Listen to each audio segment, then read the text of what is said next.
Hello, friends. Welcome, ladies, gentlemen, and NBs, to another episode of Warui Deshou, our Stream of Thought series. This is going to be on Sarazanmai, episode 8, the Ocho. And I, as usual, am the Subtle Doctor, and joining me to the left of me on my screen is my favorite baldman, the fanciest beard in all the land, owner of, is it 3.5 or 4.5 dragons? Either way, it's Shadon. Welcome, Shadon. Hello, everyone. I feel bad about doing this podcast save just because here's me, last episode, only earlier this week, trash talking Enter, saying, all awful things about him. And I was like, he didn't do it. And then he did. And I was like, oh, well, that sucks. I hope he gets what's coming to him. And I was like, oh.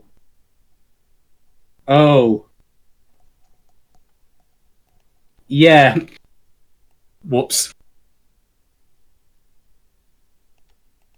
So, Emily in chat, Go Atomic Robot, has said, oh my god, the bottom right corner of the screen is just a crotch, and that is accurate. So for those that mayhap don't want to just have Toy's crotch staring at them the whole episode, I have moved my picture in front of Toy's crotch. However, nice. Shadon, maybe you can run a poll. Do you want to see Toy's crotch during the screen? I'm gonna in favor of it, then we can move me back up. I'm gonna put an executive veto on that one.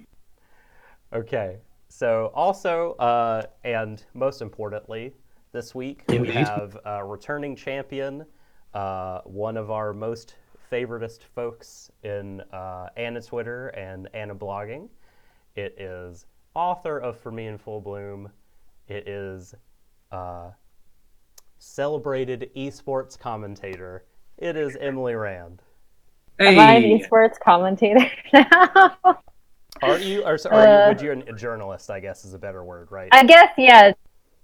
I guess I didn't mean, commentator, I guess, denotes like someone who's announcing the matches. I guess I just meant you write about it. I did cast once with a friend. We tried to do an English stream of the Brazilian league, like forever ago, like 2015. And it was really bad. Like, I am not a caster. No. It's all right. I've got plenty of tips for you. First off, chat complete nonsense. 2, stall for time. 3, make jokes at the expense of the people who are playing. It's kept me going. Kept me going in fighting game, circles for a while. Yeah. I mean, League has a lot of downtime, so you can kind of focus on a lot of different analytical things. And my thing at the time was wording, so I over-focused on wording patterns. Anyway, no one cares. Moving on. Well, listen, regardless of whether or not we care, and there are some that care, about your esports acumen, but I think we all deeply care about your Sarazanmai and Kunihiko Ikuhara acumen, which we will be leaning upon today as we talk about episode 8 here. But before we get into 8, Shadon has got Twitter. He's handling the Twitter machine. Can you tell us about polls? Yep, that's magic, the magic hands. Tell us about our episode 7 polls and what is going on there. They're not closed yet. You could still vote in those at Warui Deshou on Twitter. Indeed. So, let's start with Sarazanmai episode 7, poll 1, paragraph 5, subsection, etc., etc.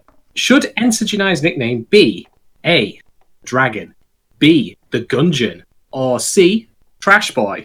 Current score on this one, 15% say the Dragon, 28% say the Gungeon, hoping to get themselves a free Steam code. Sadly, we don't have any of those going around at the moment. And 57% say Trash Boy. I was one of those people, and don't I have egg on my face right now? Don't I feel bad? Well, I like Trash Boy, because, of course, he's a trash boy in the traditional sense, but he also littered the soccer spot. However, my most listen, ever since you made the Into the Dragon pun, I'm just in love with Into the Gungeon Janai. I think it's hilarious because I'm an idiot. That's also the worst thing now, given what happens in this episode. Whoops.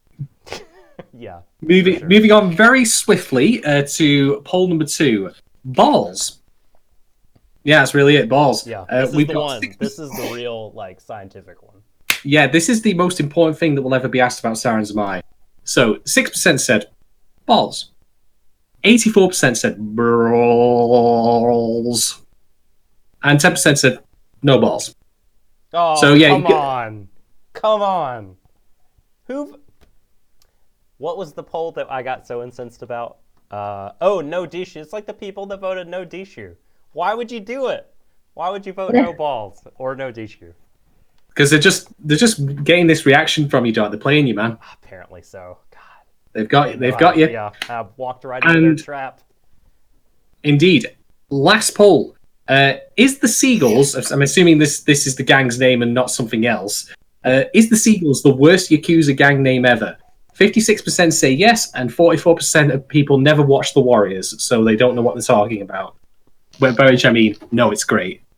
We even meeting one of their, little cadre today, so we'll get to him soon enough. I guess that's it. So yeah, vote at Warui Deshou and look in chat and on Twitter for more polls during the stream coming at you.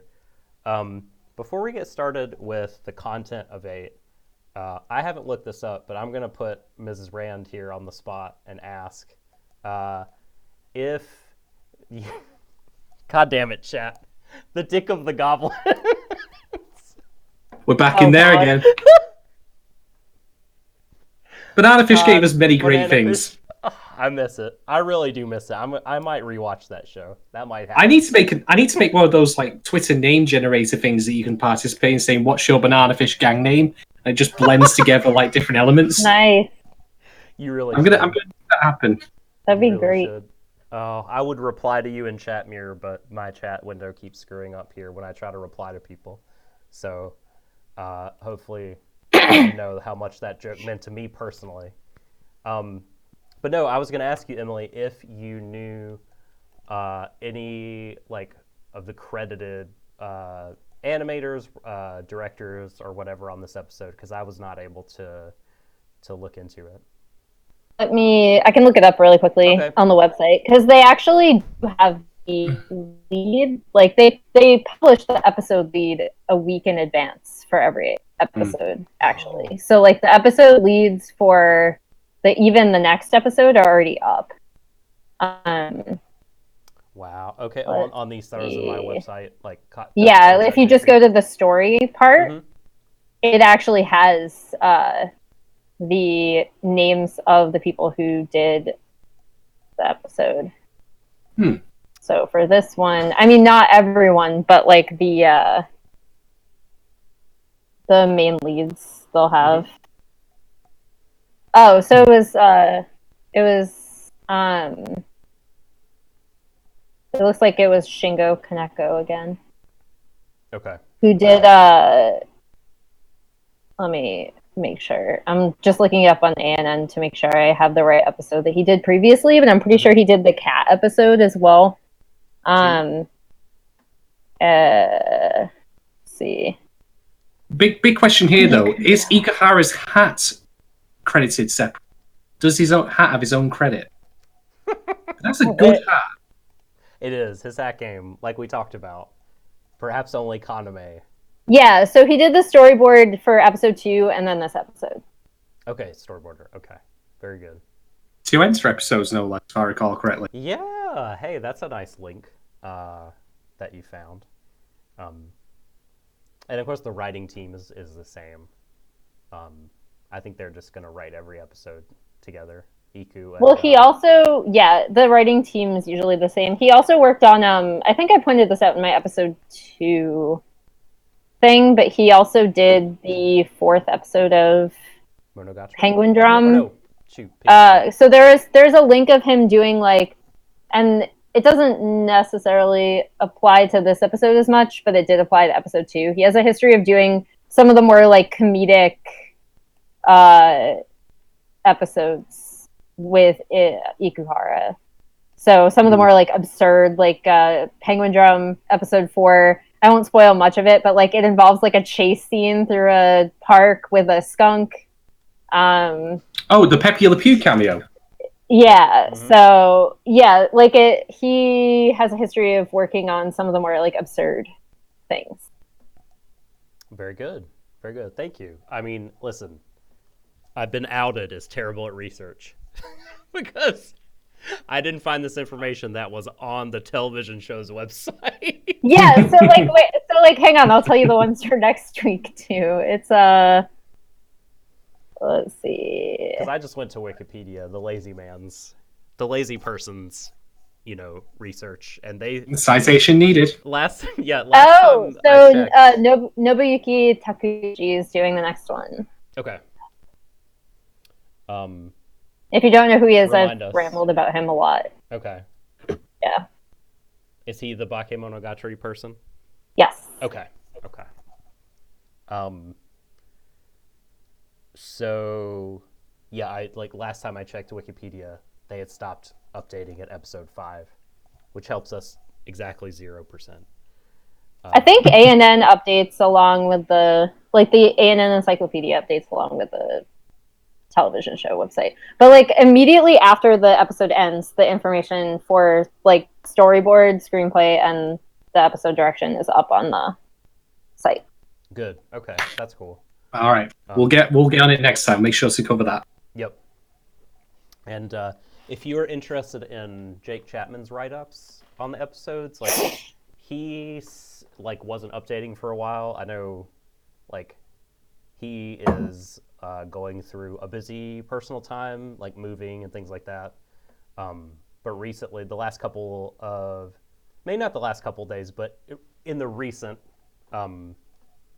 In the last few days, he's updated a couple of those. So there was only episodes 1 and 2, I think, but 3 through 5 have been posted rather recently. So even if it's not up to date, his analysis is still worth reading, in my opinion. So Indeed. Okay, now the main event, episode 8. So this I want to connect, but we'll never meet again. Oh, I wonder why. This is, for me, this was really hard to write a summary about because, unlike last episode where I felt you could really synthesize it and tell a holistic story about the episode relatively briefly, I was every fucking scene is so significant. Something is happening that's worth noting. But, it's a dense show. I will, skip over some stuff that...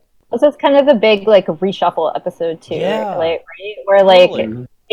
one thing that Ikuhara loves to do in a series is set up pairings or groups of people, and then at some point in the show when you want other things to be revealed or recontextualized, shuffle everything together so people end up stuck in situations with different people that they might not have spent screen time with. Yes.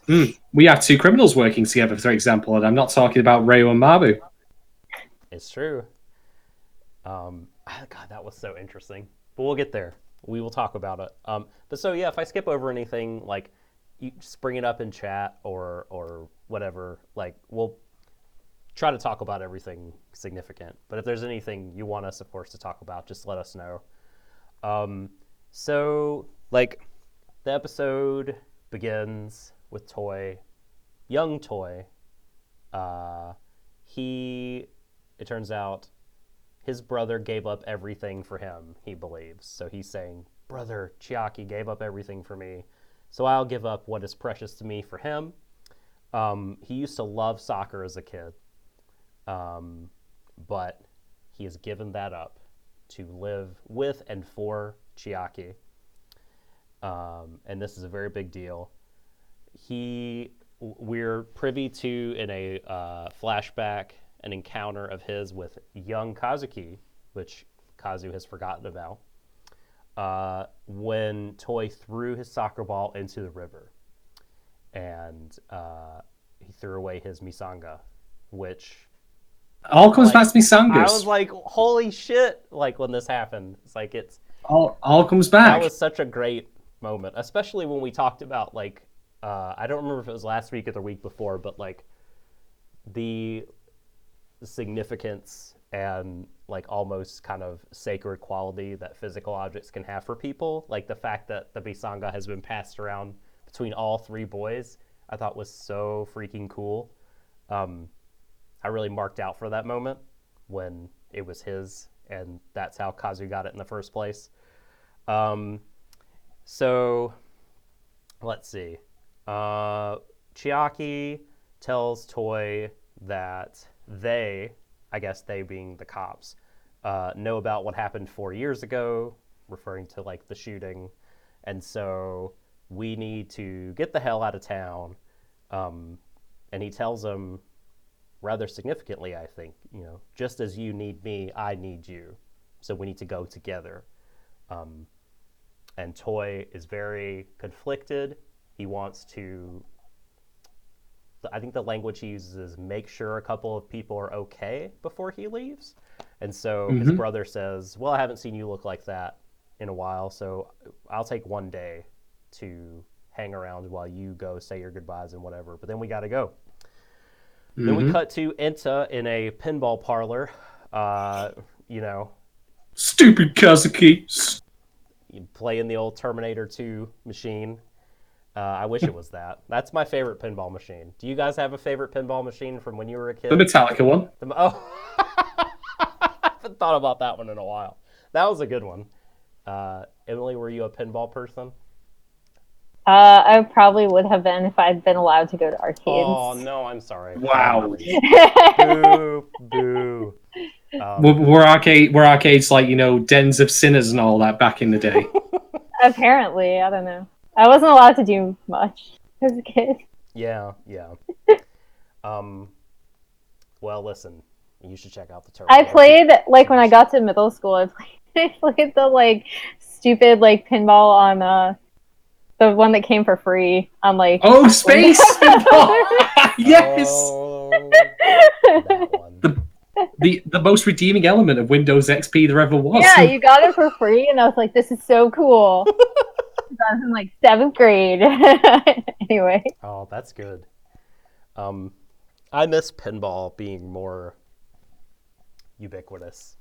I like pinball as a time waster. So yeah, Enta is in a pinball parlor playing and losing very badly. Just like he's at life. Yep, right. He's losing his balls, as it were. And then Chiaki shows up, and I see you, Shadon.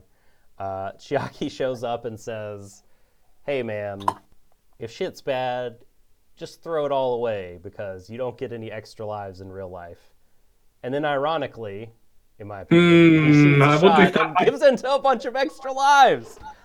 I was going to say, I wonder if that line might come back later. I wonder. Yeah. So they hang out, and they talk. Some stuff happens. Chiaki gives him a lollipop. Ryu and Mabu show up, and we find out that they are looking for Chiaki. They've been pulled into this.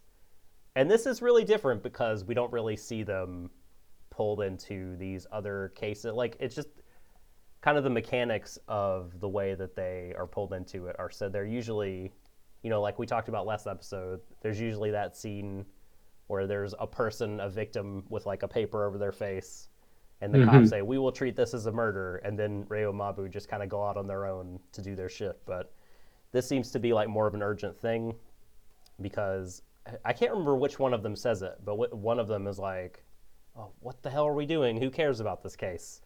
And then I think it's Ryo, and Mabu is like, we can turn them into a Kappa zombie. It's cool.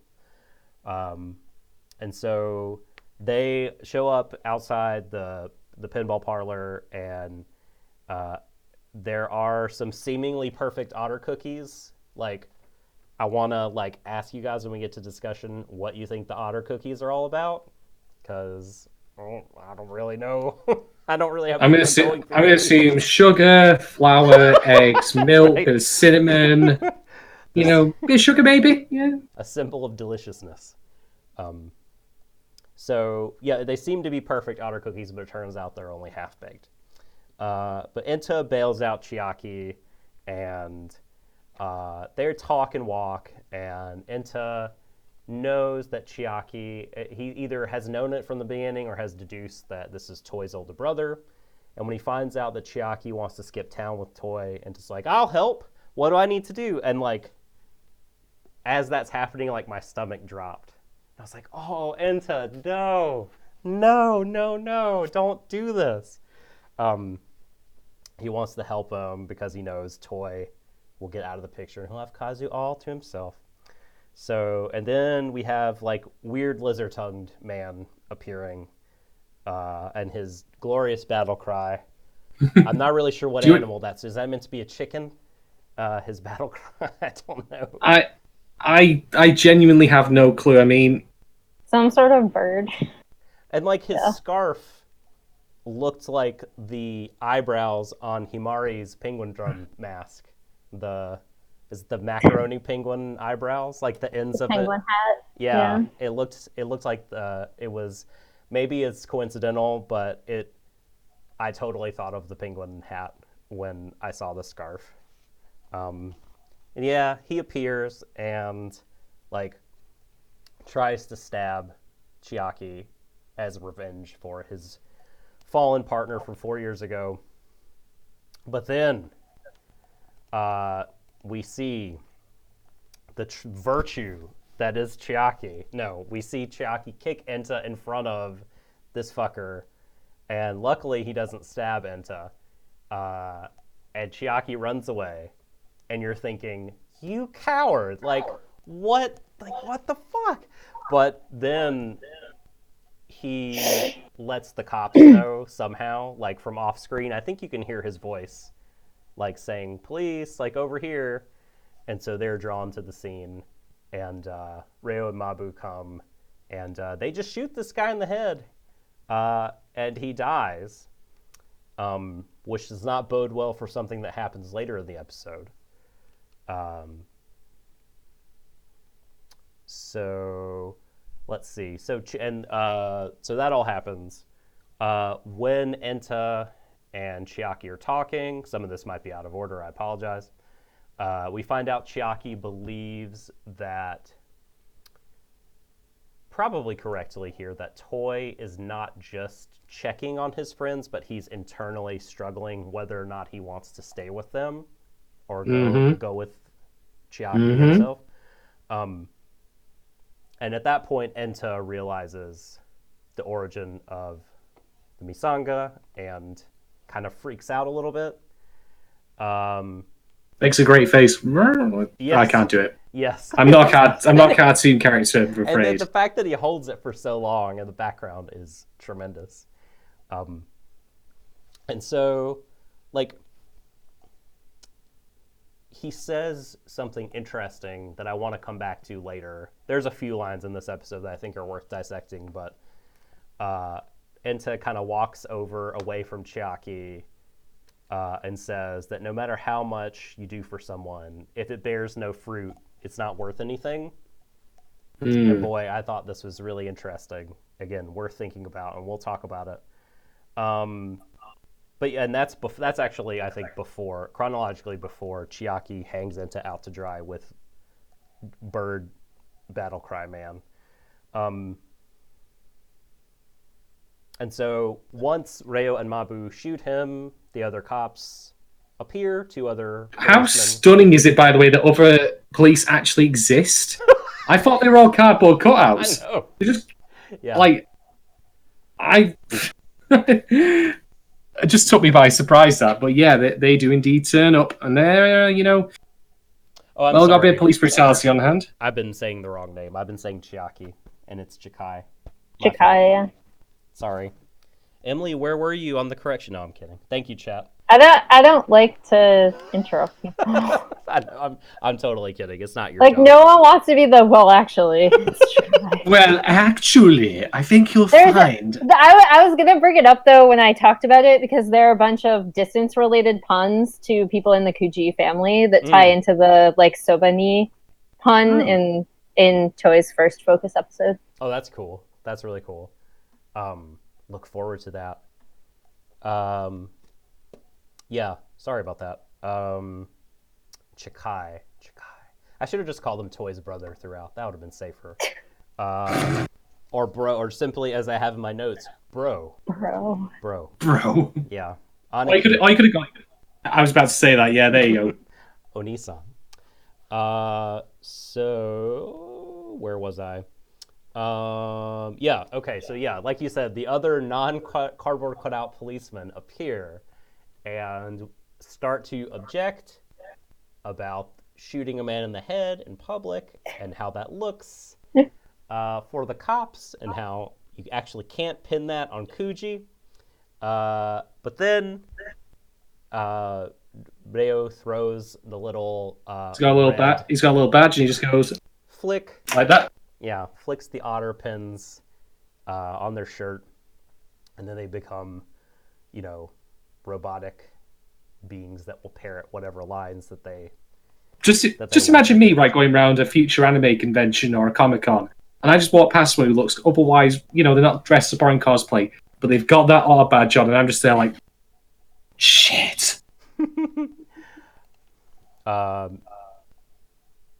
So then so I was thinking at this point, where has Kepi been?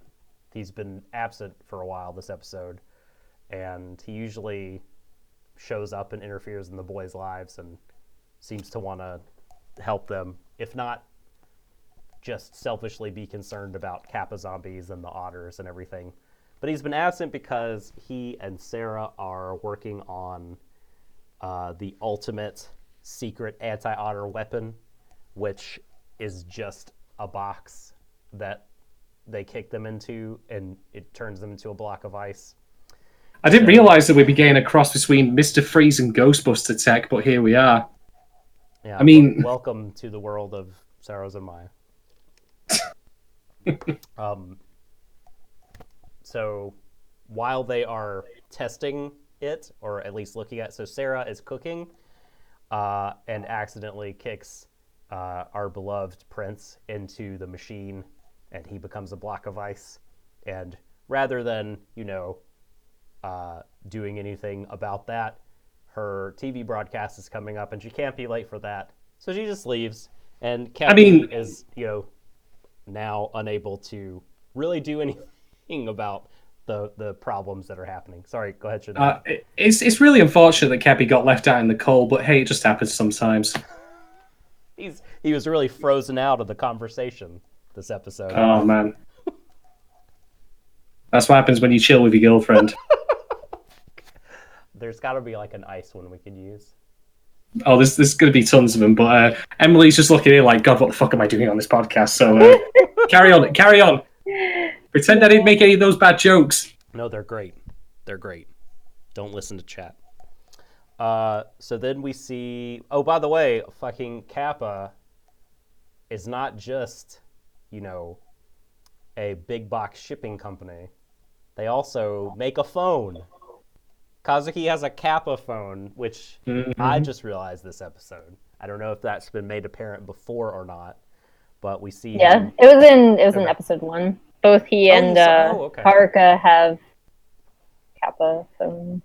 Okay. Indeed, Enter's phone has the Japanese. I don't remember offhand, but I recognize is the thing he says for the golden duo. Mm-hmm. That's on there as well. So, is this sort of an evil foreshadowing of Amazon : the phone at some point?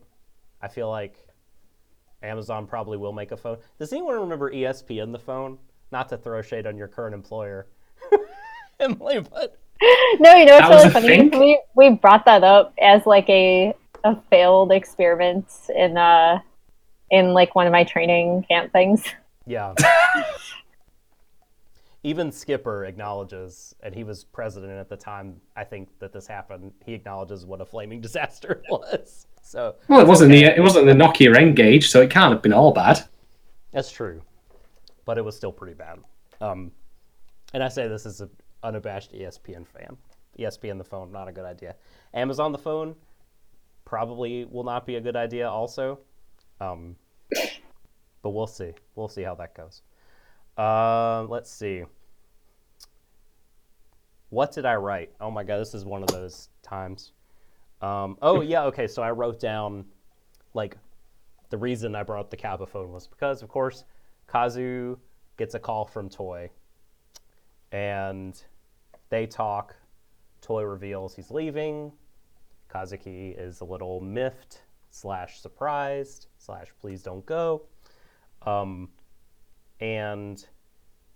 this is something Toy said early in the episode, and he repeats it here.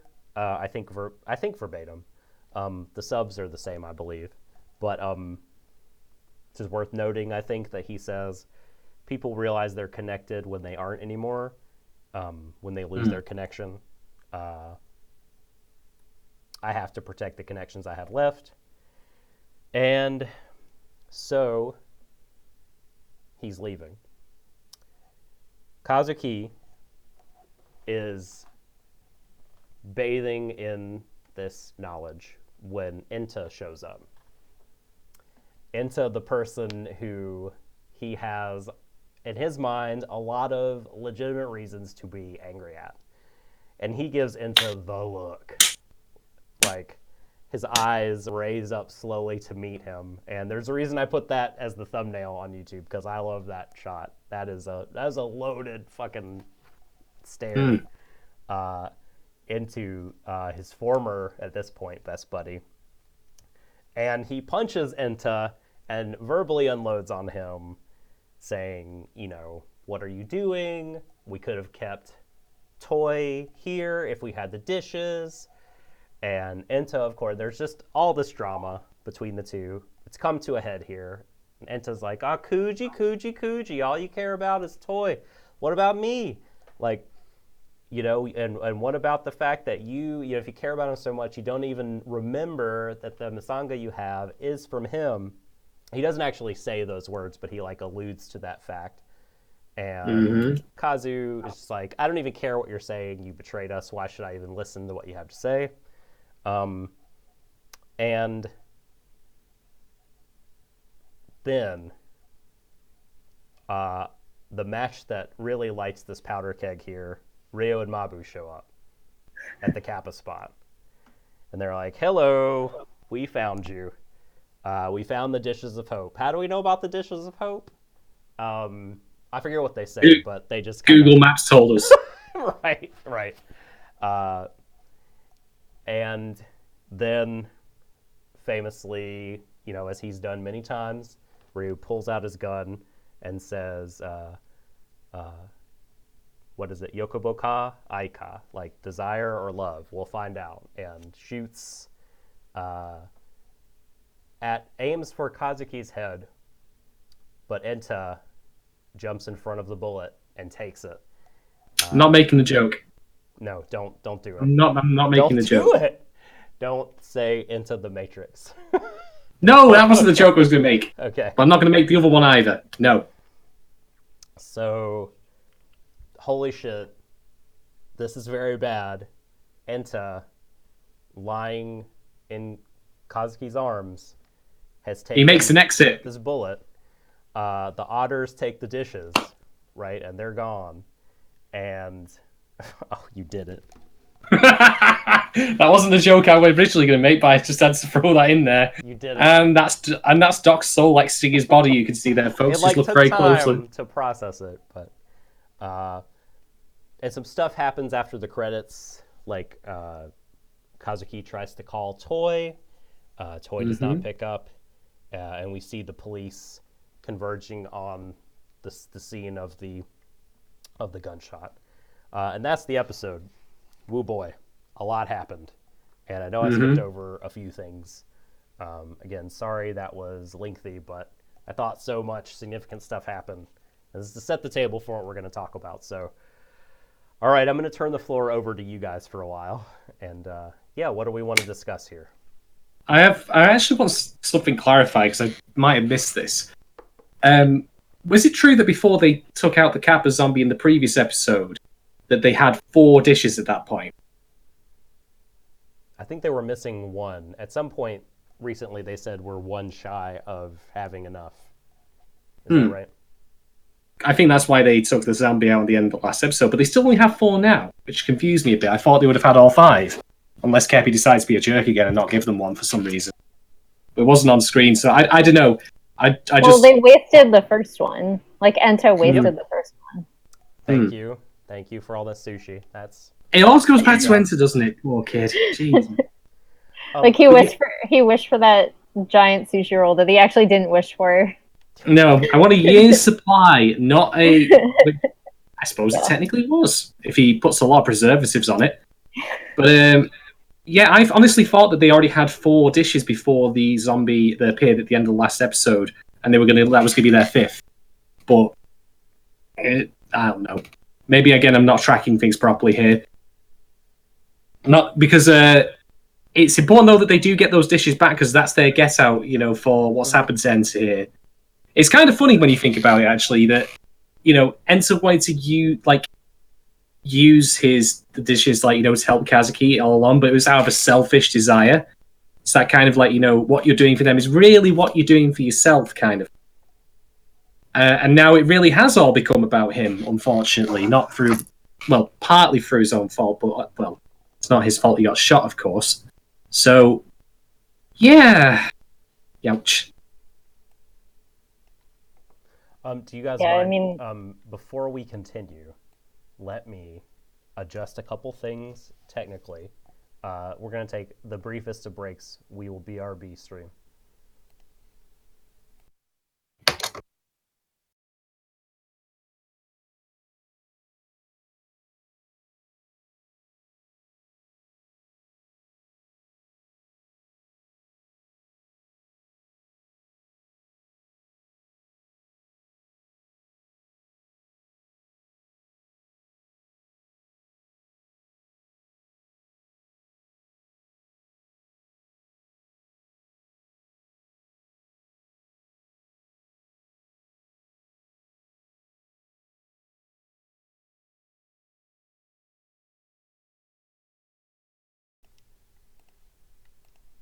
Okay, we've returned. Sorry about that brief break. Now, go on. That's all I wanted to say. But I just really wasn't sure. If people can just let me know how many they had before the end of that, because it feels like the last dish they got at the end of the episode was missed. I again could be wrong. I'm really not sure. I don't know. Well, Kazuki seems to think that they had enough, right? Like they were going to uncover them and use them for toy. Else, why would he? Yeah, but they were missing, basically, right? Because they'd been Endo stolen. stole them. Yeah, yes, but why would he be working backwards from this? I feel like his reaction is indicative of them having enough with whatever dish they recently gained, plus the amount that Enta stole to make some kind of wish. And that's probably why the otters swooped in to steal them now at this point, because they had enough. At least logically, that would make sense to me.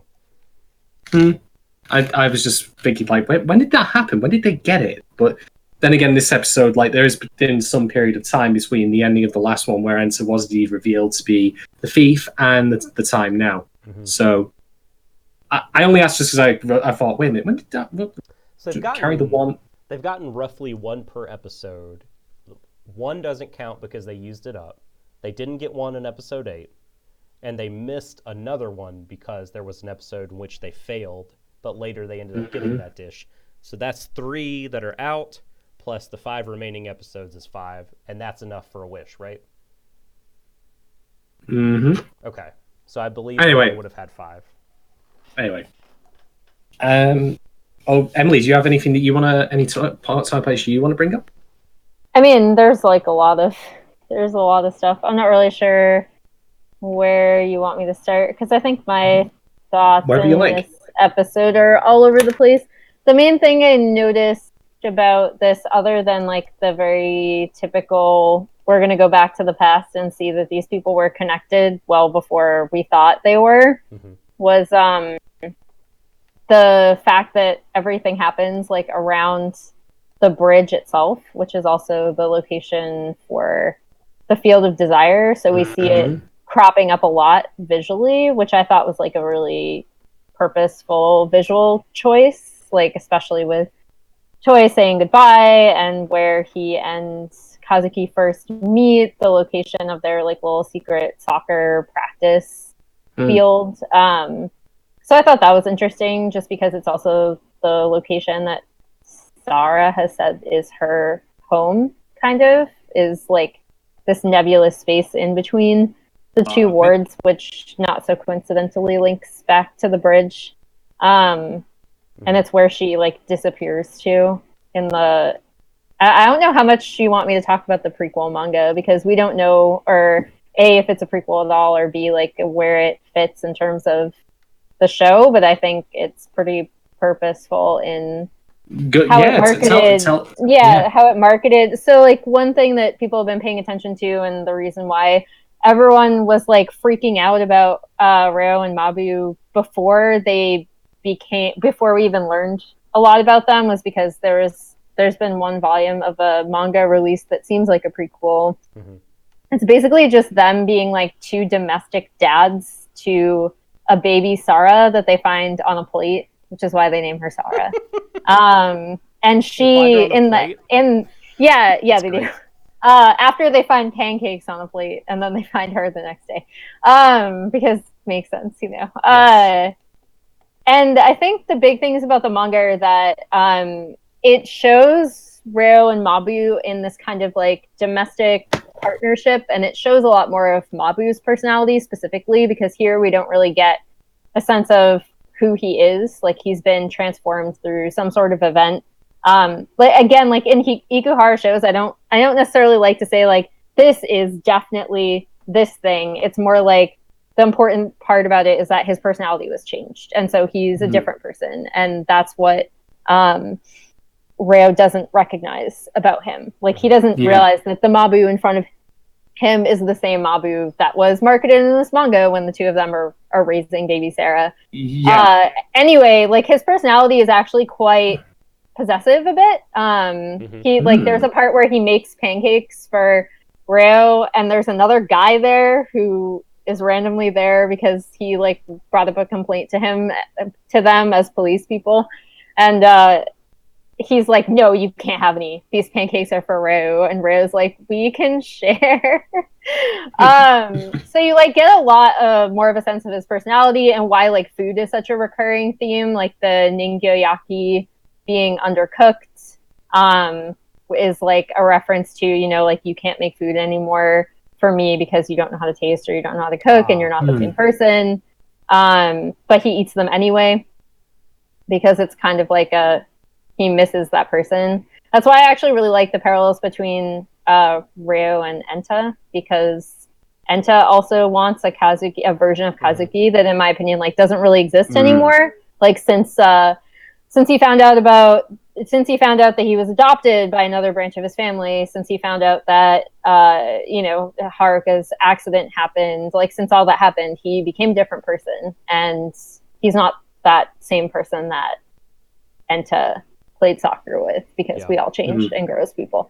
But anyway, Ryo and Mabu at the end of the manga, what happens is they like they're sleeping, and they're, you know, like two beds next to each other with Sarah in between them, as typical parents, and they wake up and find that Sarah is magically like grown up, and she's like, oh man, like I need to go now. And they're just like, what?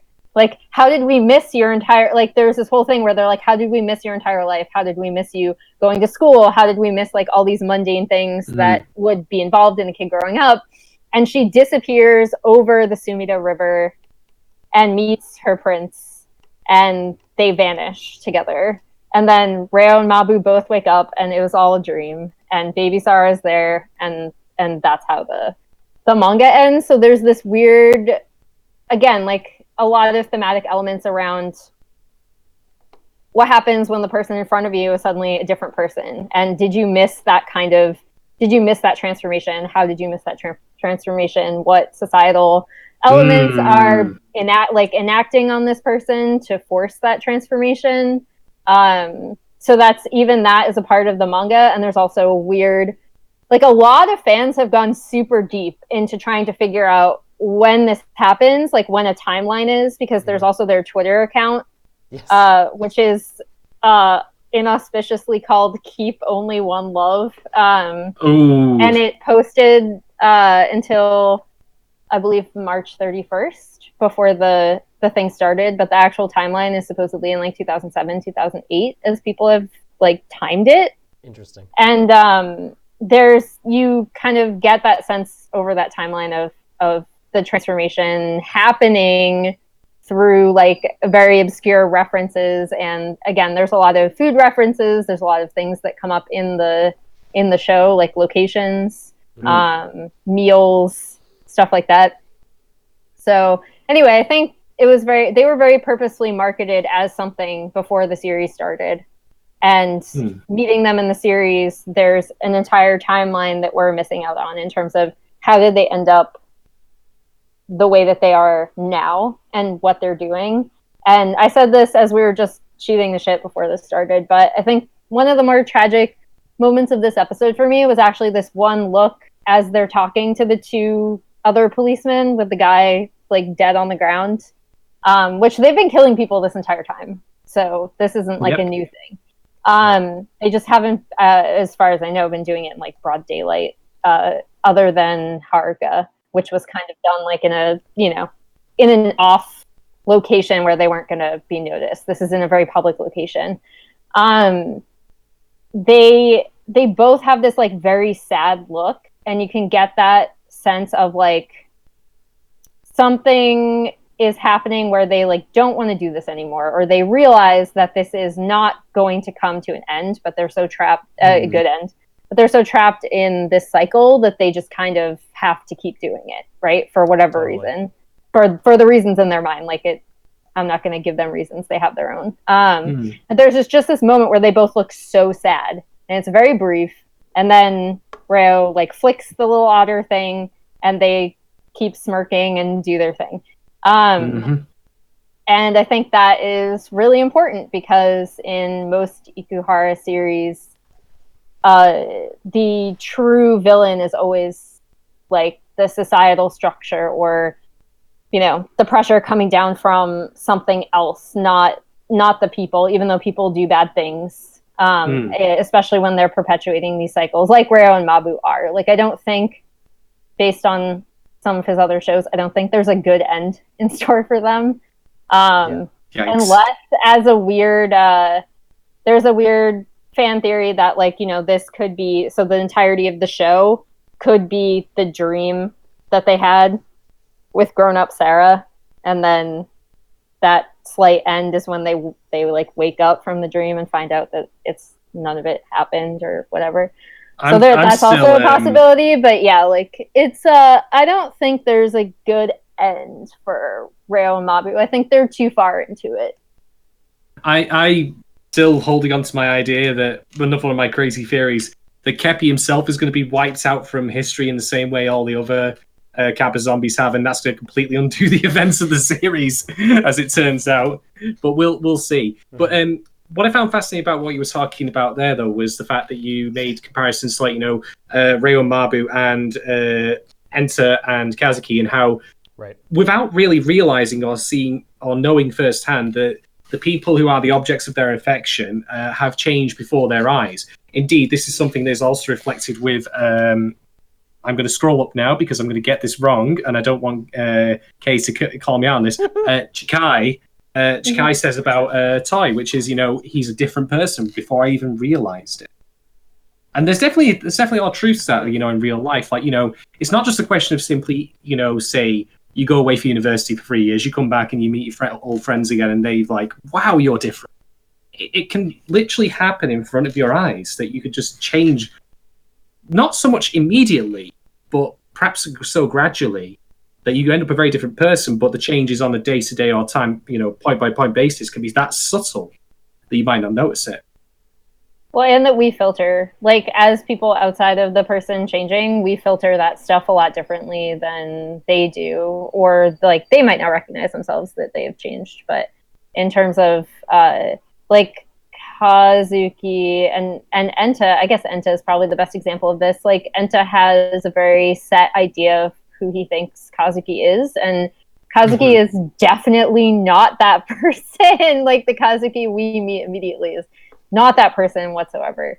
And I think a lot of it is also people viewing others through like their own personal filter. Like I remember someone commented that Kazuki is like incredibly self-centered. And I would actually agree with that, not in like an arrogant way, but like he's very self-centered. He relates everything back to himself and like what he did. So like Haruka's accident, his fault. Him being adopted, also somehow his fault. You know, like everything is like separating himself, and he's like the first thing he says to Choi when he's a kid is like, "I'm not connected to anyone," or something along those lines. Basically, like I don't have any connections with anyone because presumably it's right after he's found out that he's not actually his parents' son. So yeah, like I think there's also a lot of like people viewing things through their own filters. Like Choi feels like he has to give up his relationships because okay? like Shadon, are you all right? Was that that was oh no. Is your apartment burning down? It was Emily was making such a hot point there that it actually set my Oh yeah. Hot takes go. I know. I'll just finish up really quickly. But like Choi, like why does he feel like he has to give up these relationships? Like even Chikai is like, wow, you're a completely different person. And he still feels like he has to give up those relationships because that's what he had to do in the past, right? Like he kind of had to give up his relationship with his brother, and his brother went into hiding because he set that example of taking the fall for him.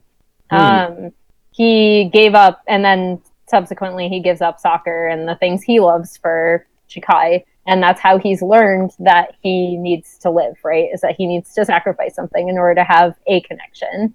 So yeah, like you get to see everyone kind of viewing everyone else through their own personal filter and how they've been taught how to relate to people. Definitely. Right. Let me ask you a question, Emily, about the parallel between Mabu. Did you say Mabu and Enta? Or no? Ryo and Enta. Yeah, Ryo and Enta as it relates to Mabu and Kazuki. So definitely, and I agree that the parallel is there, and it's really interesting to think about actually. What do you say? Because like I really like the idea taking a very kind of non-literal reading of what happened to Mabu, like because it seems like what we see in the show, it looks like he died or that he was comatose or something like that. But if you take like kind of a non kind of literal interpretation of the change that he's undergone, and that the idea is that both Ryo and Enta need to learn to accept the people they care about despite the fact that they've changed. Do you think, like, what about taking kind of more of a literal view about what happened to both? Like, so clearly Kazuki has just undergone this change as a person. But Mabu, like, what if the thing that Ryo has to accept is that Mabu is gone? Not just that he's changed, and to keep the friendship or connection or romance alive, you need to accept him despite his change. But like, what if the idea is like, I actually have to like let him go rather than keep serving this oppressive oppressive regime and continually oppressing people and stealing their desires and everything, just to kind of keep this like not really Mabu but also kind of Mabu, shell of Mabu alive. Like, I have to let that go. You know, like he has to like process, like what he has to accept is his like this loss.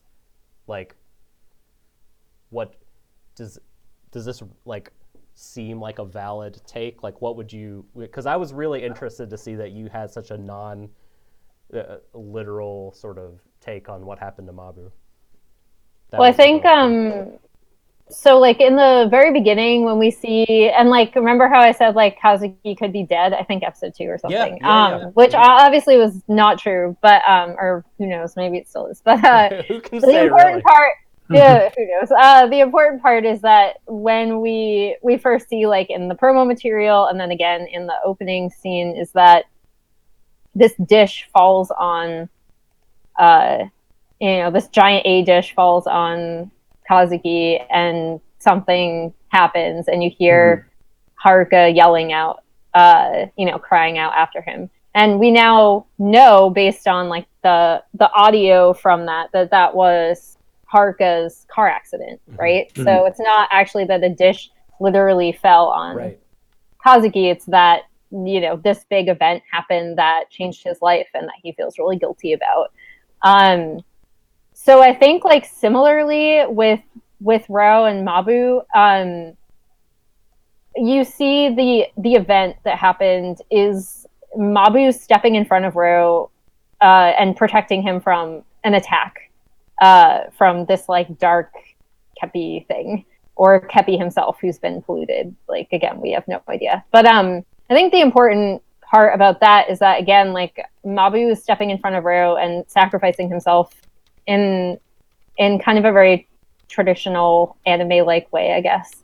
And that turns out to be not a great idea considering what happens, and that's how they kind of get sucked into perpetuating a system that's obviously not very great towards people. So again, like I'm keeping this super loose because there's a lot of things you could attach this to in terms of like how, like I know a lot of people have said it's a lot of commentary on how like queer people, specifically gay men, are expected to act in society and stuff like that, which is definitely there.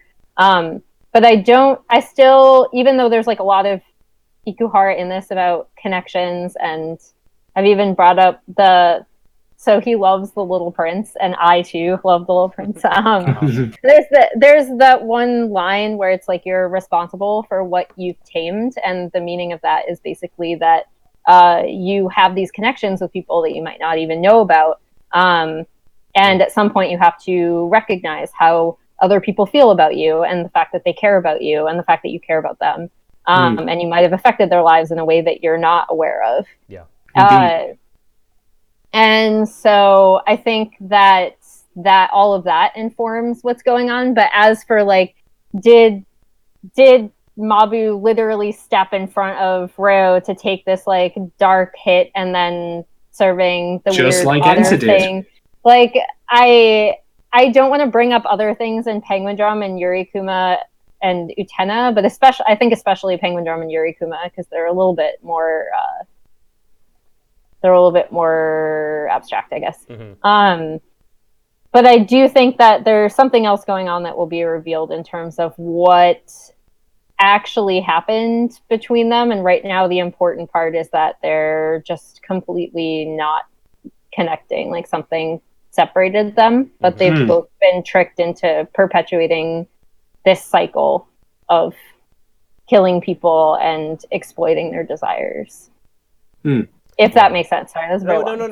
I think it does. Like, and I think bringing it back to the sign is right on. Like, clearly there's a lot of like things that are depicted that are meant to stand in for like emotional trauma that didn't actually happen. But there's also stuff like Haruka's accident, like that really, really did happen and inform a lot of the emotional trauma also. And I guess like I just sort of really enjoy, like, gosh, I won't ramble. I will just say that I really like both perspectives, and I don't actually think that they're mutually exclusive. Like, I think that you can, like, whatever this rift is between Mabu and Ryo, like, I think that there are some layered ways of viewing it. And I want to talk more about, like, loss and Ikuhara and his characters at some point, but I've had the floor a lot already. So, Shadon, what is your first bullet points that you want to bring up? So, Chikai. I hope I got his name right. That's going to be a problem. That's going to cause me to stammer. It's going to cause me to stammer. Chikai. let's So, talk about Chikai. Yeah. Let's also talk about Reo specifically here, and a little bit of Mabu as well. So we've discussed a lot about the idea, of perpetuating systems, and here's the thing: Reo and Chikai are on opposite ends of the fence in terms of the law. We have a criminal and we have a police officer. But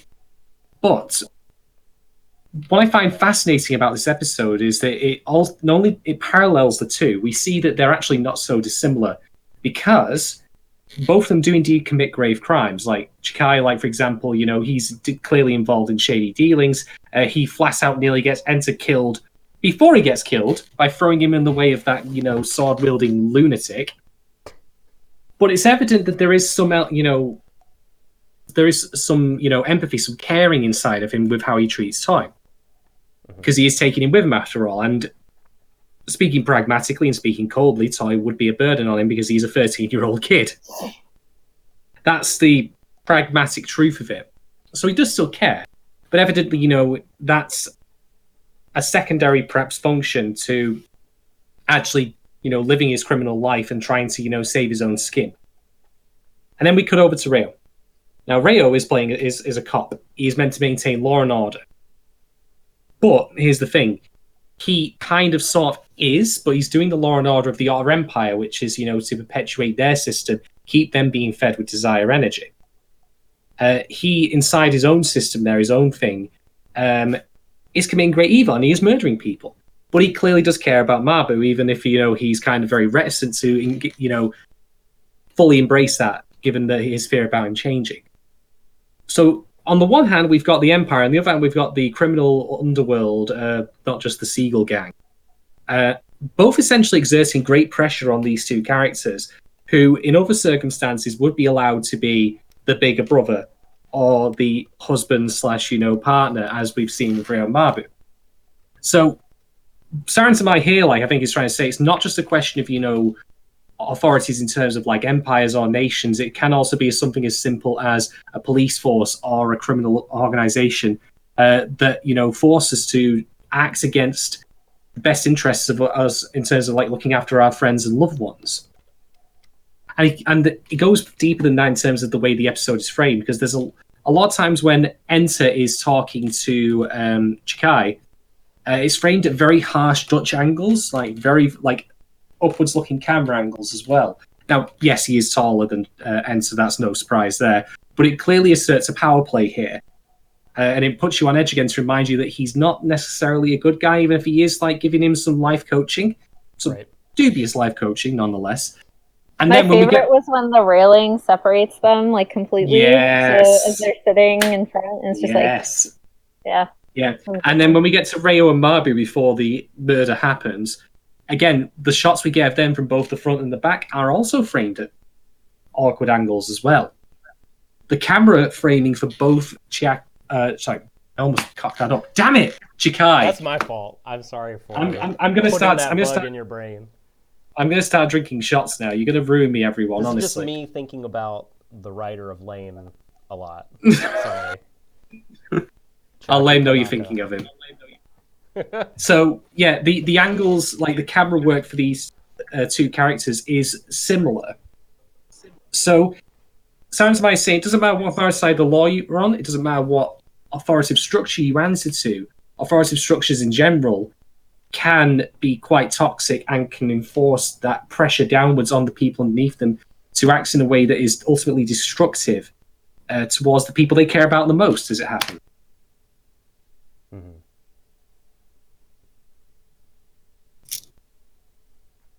Reo's still a dick though for shooting Enter. Just to throw that out. Agreed. God damn it. I mean, well, I feel so bad for them, for the cops. I mean, I think that's kind of the point, right? Is that there's no you can see why they do it. That doesn't make it a good thing to do, but you can certainly see why they do it. And even on a smaller scale, Enta steals the dishes himself, which could theoretically have had like an even more negative impact, and arguably did, because like it set off a chain of events that made the dishes move into Ryo and Mabu's hands anyway. Mm-hmm. But like he to a smaller scale like stole them himself when Kazuki said that he wanted to give them to Toy. So like there's also that parallel. Because like you can see why they want the dishes, and like do the dishes mean anything is the other question. Like are they really going to help, or is it just some sort of nebulous thing that they're all chasing? Well, given the monkey's paw nature of the dishes, as we've seen earlier, since Ensi, he ordered a year's supply and he got that, just not in the form that he ultimately wanted. Yeah. Can they really do everything that you would want them to do? We'll see. Oh, they probably could do everything that you'd like them to do, but that doesn't mean that they will. Or they will, you have to be very, very specific. You have to get properly filled out in triplicate with, the paper that's some pink on the underside. Make sure it's countersigned by a lawyer and at least two witnesses. You gotta be careful with your fulfilling devices. I'm just gonna bring up, like, to anyone who watched Penguin Drum, for example, or like Utena. There's a little bit less of it in Yurikuma because it kind of takes a different tack, but like in those, there are items or people who are made out to be items that people are seeking to get their own wishes granted. And if you think about how it turned out for them, or whether those things were even like an actual physical thing, is something to consider when thinking about the dishes of hope, even though we've obviously seen them have like a physical representation. Have you ever been in the friend zone? They don't treat you like a friend. They treat you like an item. Sorry, I had to make that reference. For anyone who gets that reference, they will appreciate it. But I apologize to those who don't get the reference. It's a really stupid reference. Thank you, Doc. Apology accepted. I can't help it. Anytime I hear the word item now, I think they treat you like an item. It's from the Snapcube fan dub of Sonic 2006. Mephiles is talking to... that doesn't matter. God. This doesn't matter. I should stop. Okay, all right. I have no idea what you're talking about. I'm older than both of you, so I'll just say that I'm not online. Oh, we'll have this. This is a conversation for a different venue. Anyway.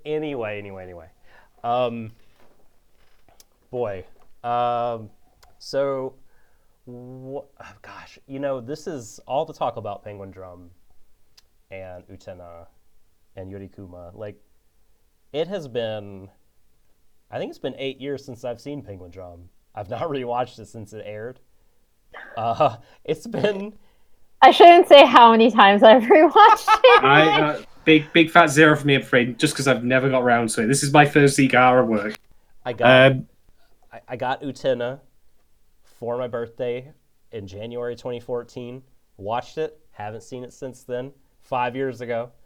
Watched Yurikuma at the year it aired. So it's been like a number of years since I've seen these works. Like I clearly need to go back and like re-inform my brain and recontextualize everything in those shows, because, well, I mean, they're just great shows. They're some of my all-time favorites anyway, even on a single viewing. But gosh, like, clearly Iku, like, has patterns and tendencies, and it will be good to be more fully acquainted with them. So, like, okay, let me put this out here to you guys, because a commenter on our last YouTube video pointed me to this article on Anime News Network. It's from the 27th of May, and it's in the interests section. And what's the original source? A publication called Anan, ANAN, number 2152, the May 29th issue. So Iku's talking about Sarazanmai, and he says, let's see, he's talking about the cultural context in which he has developed Sarazanmai. And he says, this isn't just the case with Sarazanmai. Every time I create characters, I base them on the idea of loss. As the character's loss becomes more apparent, other characters who have also lost something become drawn to them, and they come to understand each other through their mutual feelings of loss. Right now, we're going through a period of turbulent change. The post-war era was a world of material things, but it reached its conclusion and ended. I think the Tohoku earthquake and tsunami is the biggest event that the Japanese people have experienced in the post-war. What we felt there is a theme across all Japanese people. When you look at the flow of time, it's often said that new things are good, or that this idea that it's better to forget the past. The future is sparkling. But in the end, I think that there are things that you don't want to forget, or that you mustn't forget. There's no future in just forgetting. I'm sure that the future coexists with loss. That's like so great. I love that. It's a really good information, and I appreciate what he's saying there. And I want the same commenter who's the person that linked me to the article, and then the person that asked these questions on YouTube goes by insert name. So thank you, insert name. Asked us that they'd love to hear our takes on what kind of loss the Sarazanmai characters, each of them, have experienced. So what do you guys think about that? Are some of them are probably pretty apparent, but like, I don't know, like, this is something I really enjoy thinking about. So Toy is really, jumps off the page to me because I think Emily just put this so well that like he feels that in order to survive, he's got to give up something. Is that what you said? Like to maintain connections, he has to sacrifice?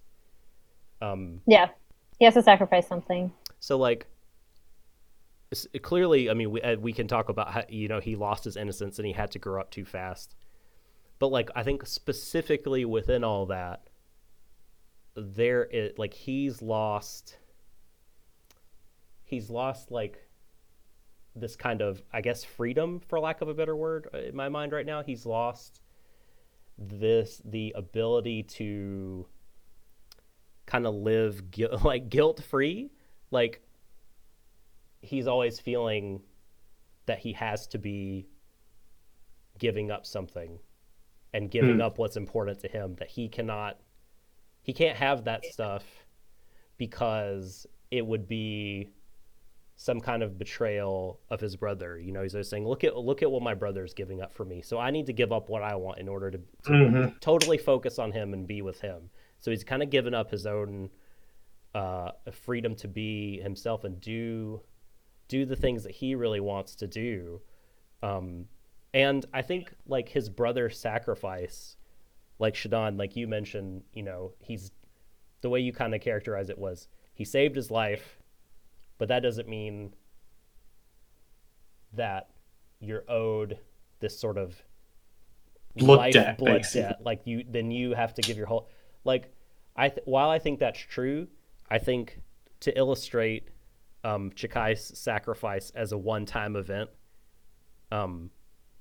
might be underselling it a little bit. I think in a way he like sacrifices for Toy like continually over the last 4 years.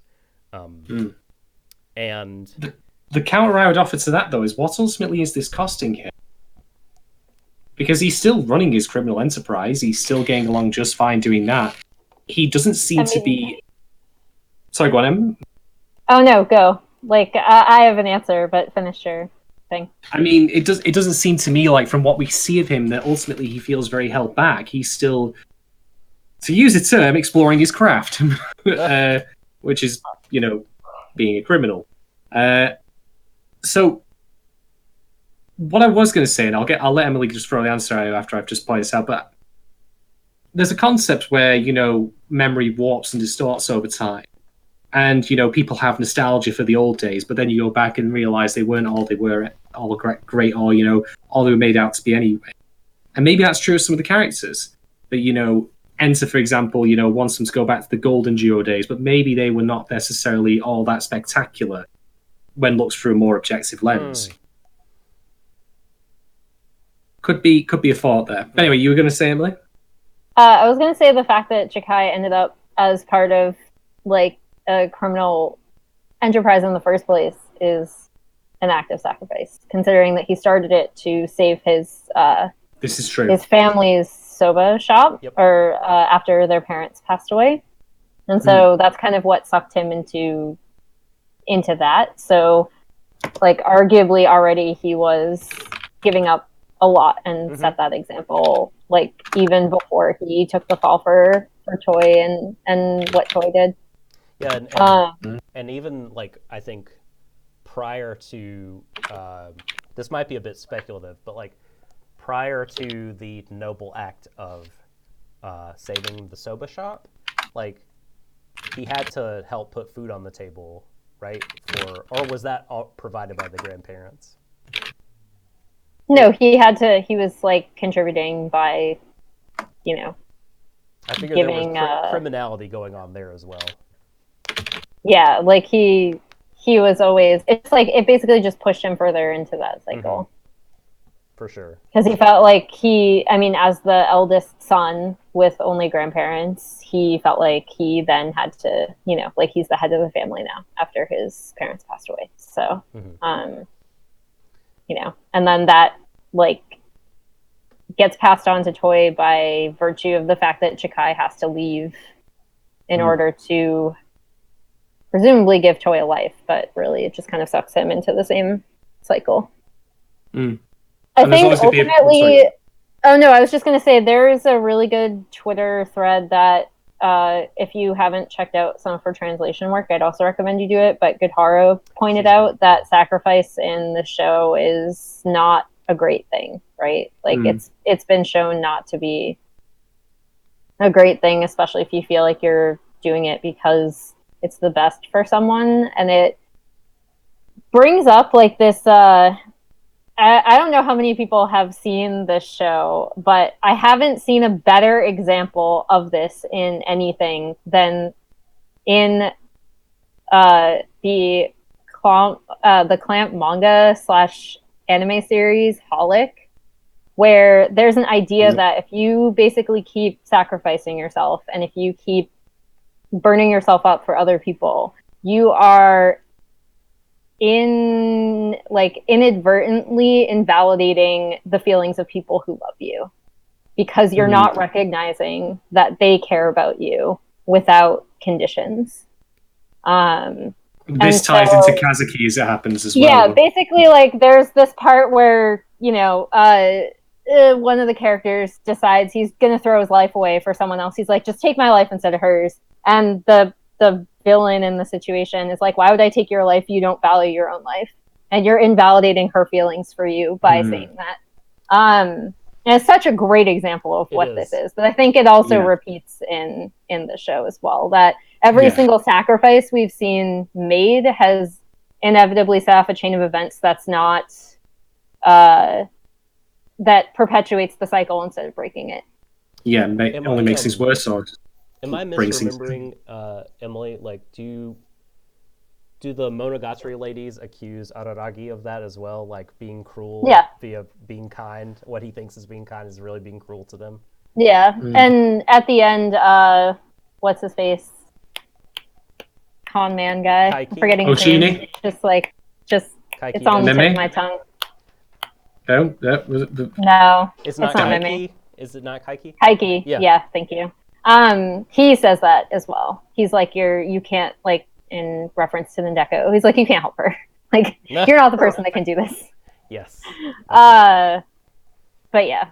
I really like would I be painting? I probably would be painting with too broad of a brush if I said for like a show written for a Japanese audience first, that kind of sentiment's pretty countercultural.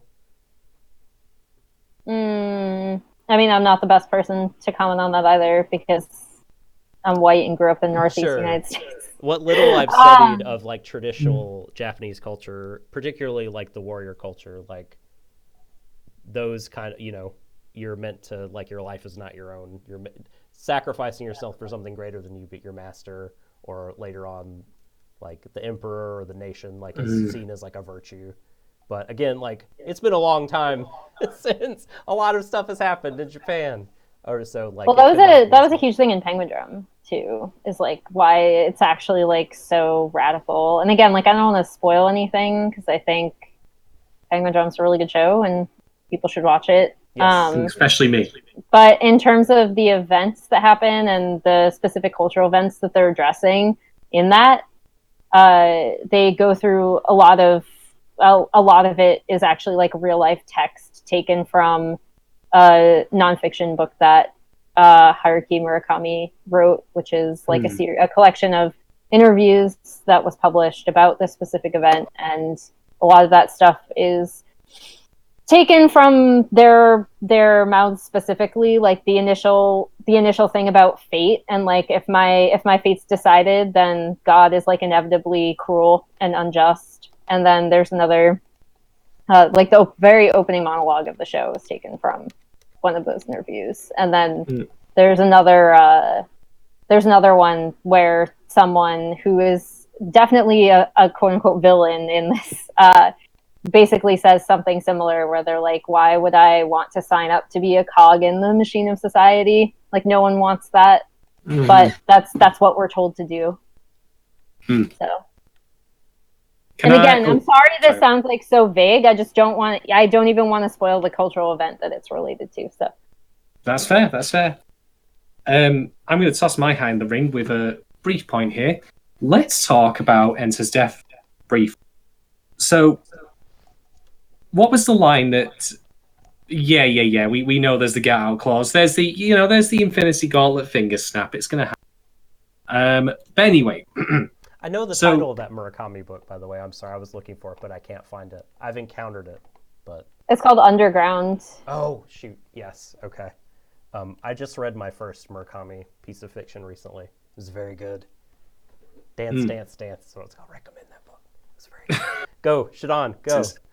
So, Jackie says at some point in this episode something to the effect of, people only realize their connections once they've lost them. I think Toy echoes that sentiment as well. So, I want to talk about how profound Enter's death is, not just because he's a character that we care about, obviously, but also in how it's framed into something that happens specifically, in which his glasses fly off. So, you can obviously tell where I'm going with this, with the fact that, this is the moment he realizes the connection he had that has now been lost because he is dying / will die. But think of it this way. How much has he spoken of going back to the olden days of the Golden Duo? Going back to the nostalgic past. He clearly sees Kazuki as something that he isn't. Right up until the point his glasses come off. And then that's the point where he realizes it. Perhaps maybe that, in his dying moments, that he finally sees Kazuki for the person he is. And not the, the half fiction, half nostalgic memory that he was back then.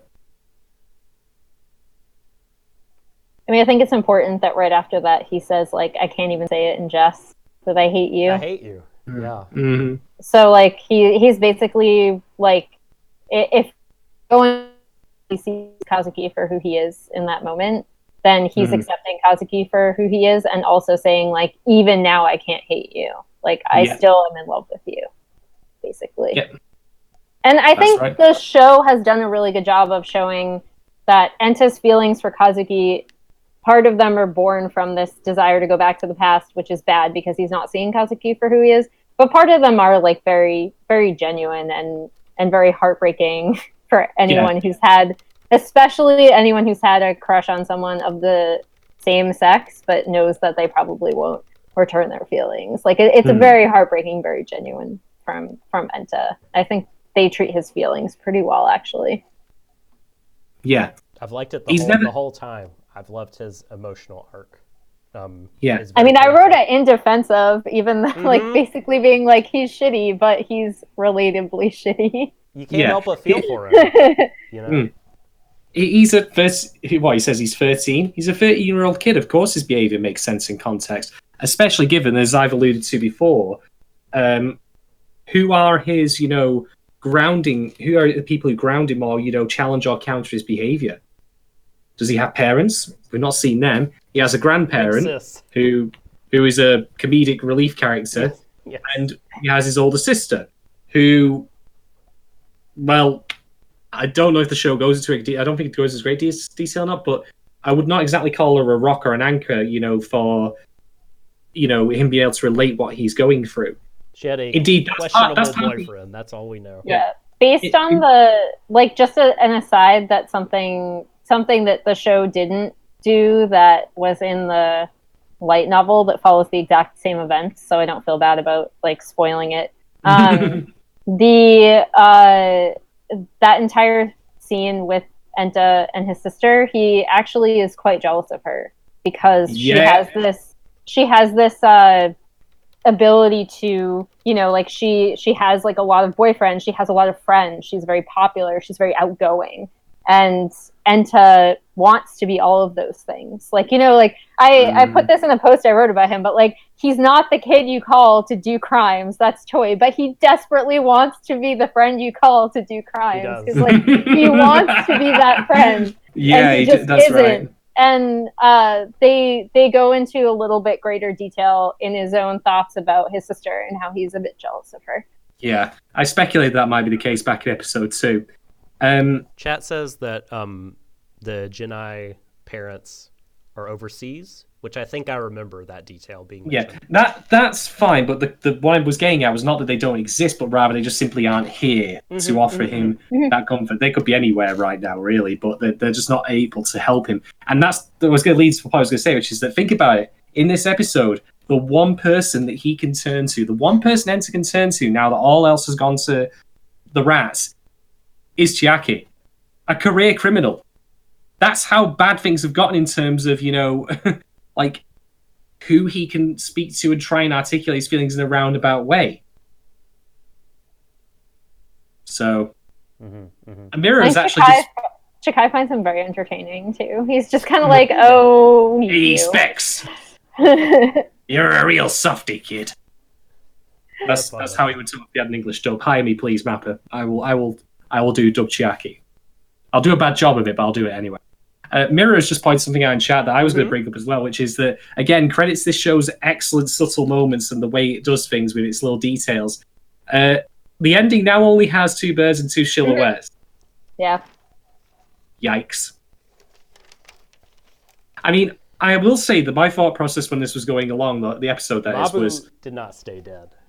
If we're going to treat that as a thing that really happened. So, even if Enta has died, then he probably will come back. I would be surprised if that did not happen. Well, they've got the dishes as the gout clause. Really dead, honestly. The dishes are the gout clause. Yep, yes. If they can get him. I think the important part isn't whether or not he's dead, but what they will have to do to keep him, quote unquote, alive, which is the choice that Ryo and Mabu had to make. Yeah, how are they going to reach him again? Will be... And similarly, when he comes back, bear in mind that the dishes don't work exactly as expected. Year's supply of cucumber roll means giant cucumber roll. Is the Enter that we're going to get back going to be the same Enter as we saw before? Like Mabu. Even if he is brought back, that kind of event changes you forever regardless. It's true. So I would say the answer is no either way. Yeah, definitely. This is how many episodes is this series again? It's only 10, is it? Am I misremembering? I think 11, right? 11, yeah. It's one less than Yurikuma, which is interesting because I think this has been a lot more concise and straightforward than Yurikuma was. Even though, when I was first watching Yurikuma, I found it really abstract, I guess, and it turned out to be one of his tighter shows, especially after rewatching. But I think Sarazanmai has done an even more admirable job of that while making the characters a lot more likable, which is nice. Zuo-G makes a good point as well. That could mean actually that it's about Toy leaving and not Enter. We will find out. Stay tuned, loyal viewers, for Sarazanmai episode 9. Where once again shit hits the fan in the most colossal way possible. I mean, say what you will about this series, but it's definitely been a roller coaster, and I've been enjoying the hell out of it for it. And we're only 8 episodes in. and it feels like it's accomplished more in what you get double amount of time in some other shows. Good God. I know. So I just want to go back really quick. Did I close the window? Please tell me I didn't close the window. No, I didn't. To the Ikuhara interview, and just touch again on this idea that okay, I don't even know if I read this out loud, but I'll just read this part again. That Ikuhara said to close the interview, the fact that we've lived thus far is affirmed by material things, clothes, cars, houses, and so on. But when the great earthquake happened, everyone felt keenly that we can't take our lives for granted. The material world ended right there. But even so, I want to reaffirm that we're alive. My desire is to search for a way.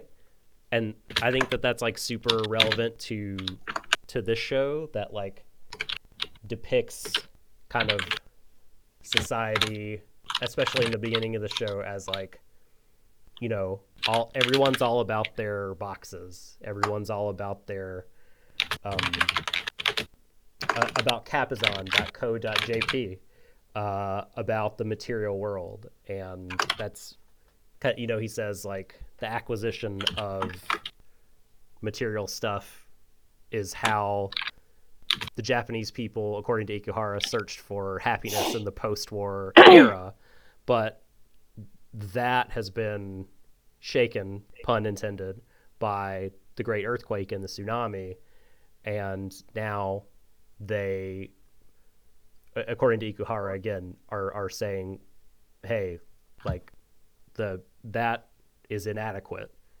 And there's something about our lives that's beyond that we can't take for granted.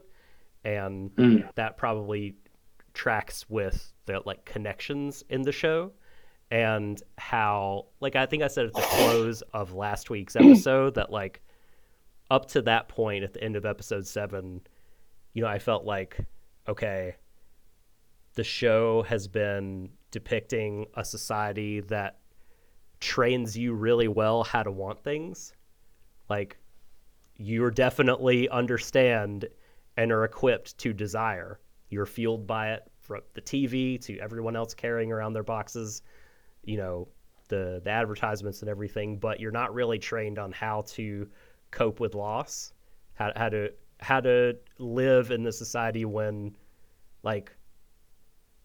you're not wanting, when what you need isn't to desire something, it's to cope or to heal.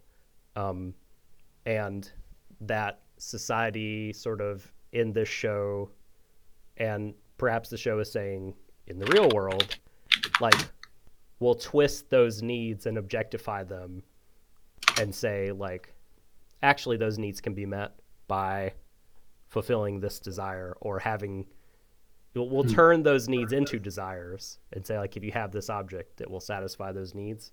And I don't know, I just really appreciated Iku's words here, and I felt like they vibed with kind of what I was thinking about the show. And yeah, I just I dug that a bunch. I mean, it's pretty telling that the events that happen in all of their lives would likely be around the point of the earthquake, so about 7-8 years ago. Mm-hmm. All of the events that shaped them as kids, Toy killing someone, and his parents dying, Haruka's accident, and Kazuki finding out that he's not related to his immediate parents as a son. And then whatever happened to Enta, which is that he basically moved back to Japan from a different country, but his parents stayed behind, and he the whole reason why one of the reasons why I think he wants to go back to the past to Kazuki is because Kazuki was his first friend, right? So he values that friendship very highly. And I think if you look at, I wrote about this in regards to Penguin Drum, but a lot of the quote unquote divine interactions that people have, or things that they attribute to divinity or something, some sort of otherworldly experience, are actually very realistic friendship / like romantic connections with other people. And that's what it comes down to, is it comes down to like bonds with other people, without everything else, like without all of the societal bullshit. Yes. That's a really good point, by the way, of the chronology matching up with, like, yeah, again, I'm not saying like this is definitely about this, because we went through Penguin Drum with this, where we were like, it could be about this, until episode 12, when they definitely said, this is the event that happened and affected these people's lives.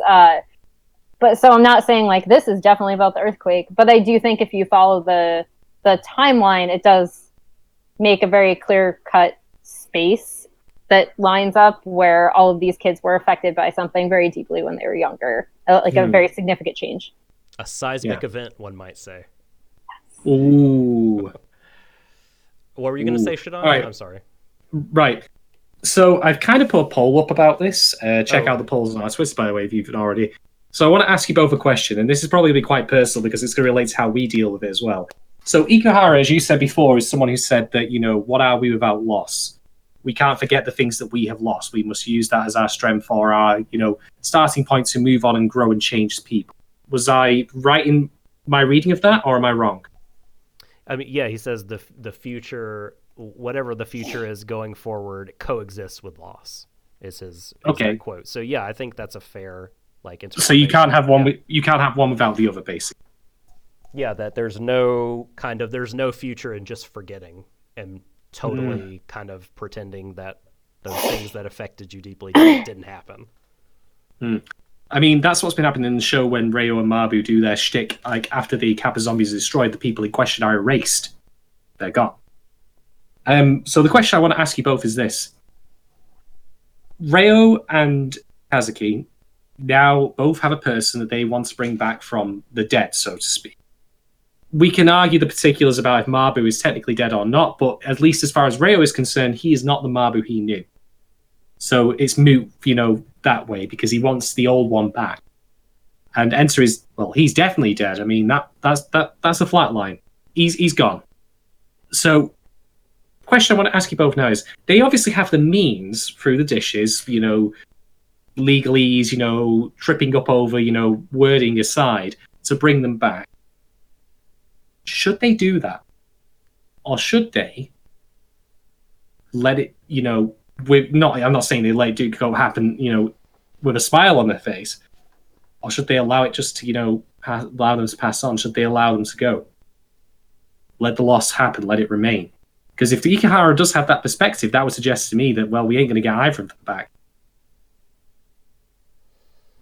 I think it's a slightly different case with the Mabu than it is with Enta, because Enta's death is, or presumed death is, directly related to the actions of Reo and Mabu and how they've been kind of trying to do all of this to keep, presumably to keep Mabu alive in the first place. And they were told, like, if you do this, whether they should believe the otter or not is a completely other, a completely other thing. But the fact that they've already been, again, I think if it's a bit of a sunk cost fallacy for them, where they're just kind of like, we're already in this deep, we've got that far, yeah. We might as well, like, we can't, they feel like they can't escape that. Whereas, so I think there's like an important contextual difference between the two. Fair enough. Well, that makes you think then, like, maybe Reo will try and bring Mabu back as he was, but then it doesn't work out. He's still not the same Mabu, even after the second try with the dishes. And so maybe that's then the lesson that Sarazanmai wants to impart in terms of loss, which is, even if you could bring them back or you can evoke their memories, for a time, that's fine. We're not. It doesn't say, that you should not grieve for someone who's gone, but perhaps instead it's trying to say that, you shouldn't hold on to them after the facts, because then, of course, there's only one set of dishes. So if one party uses them, the other can't. In that case, if Mabu's the one who's brought back in, then Reo's unhappy. Then both parties lose in the end. Yeah. Boy, I mean, this is a tough one for me. Like, it's one of those, like, if I think about in my personal life, loss I've had. Like, it's impossible. It's impossible to say, like, because I mean, it's like it's just this dream, like, you know, thing that will never happen. You know,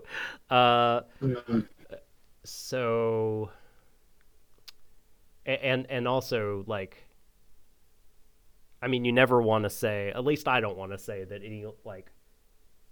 anything that's happened in my life and the person I've grown into in the wake of and building on the losses I've experienced, like, make the losses quote unquote worth it. Like, that's not a thing I'm comfortable saying.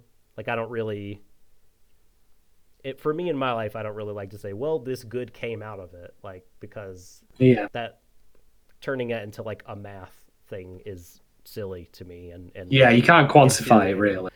So, but like but I mean, my life did go in a certain direction, and I made a lot of ultimately like positive changes in my life.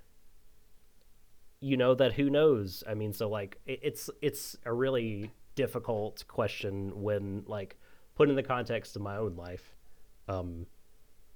But yeah, because in my loss is very different, you know, because like we don't know if Inta's dead. We don't know if Mabu's really dead.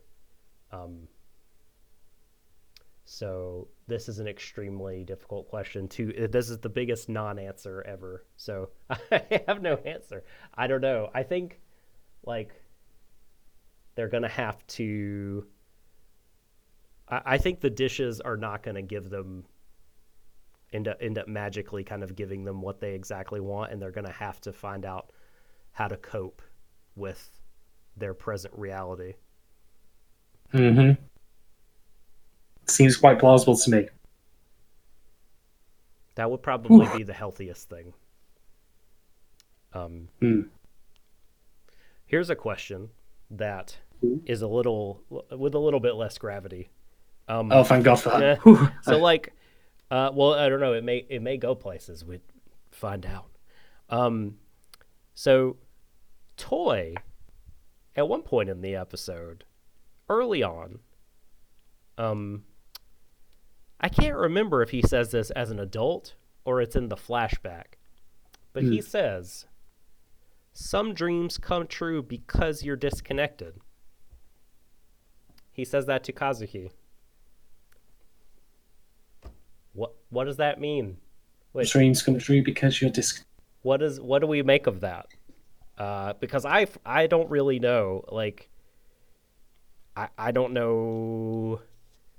I'm tempted to like read it as like a thing that Toy is wrong about, but I think it's just a reflection of what he's been taught, like what we talked about before, where it's like he's been taught that he has to give up something in order to maintain like this one connection. So he's basically saying that sometimes you have to disconnect from other things in order to maintain like the connection that's most important to you.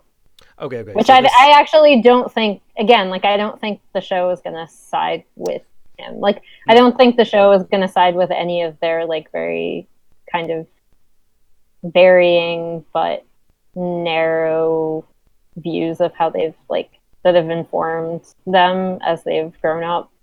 Like I think it's going to side on the fact that you need to try to strip away, again, all the societal bullshit and commodification and all that stuff to get at the root of why this means something to you.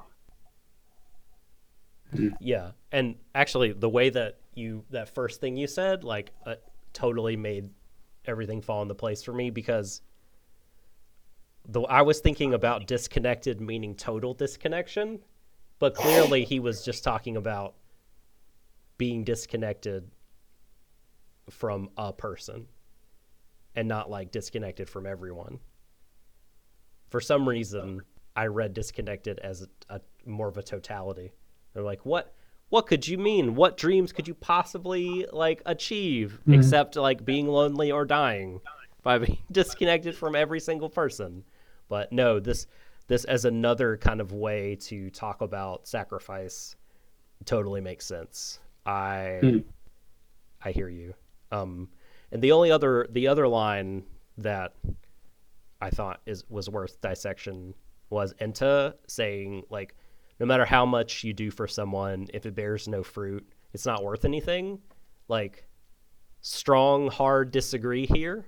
Like, I think that, and of course he would see it this way. I mean, I totally understand his frustration as, like, this kid who has been trying to connect with the boy he loves, and ultimately it hasn't happened, and he feels empty and hollow and frustrated and rejected. So of course he's going to feel like kind of what he's done up to this point has been meaningless. But when viewed from the outside, I actually don't think that that is true. I think that Enta probably, like, I don't know. I mean, maybe he's not like a good example of how to put this in a good way, but like, I think, yeah, I'm just not a real, like, results are everything kind of person.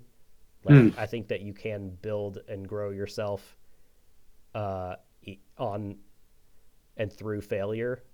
Like, I think, bearing fruit or kind of succeeding in whatever venture that you're attempting is not like the be all and end all in terms of, like, assessing the worth of your life or kind of your project or what you're doing.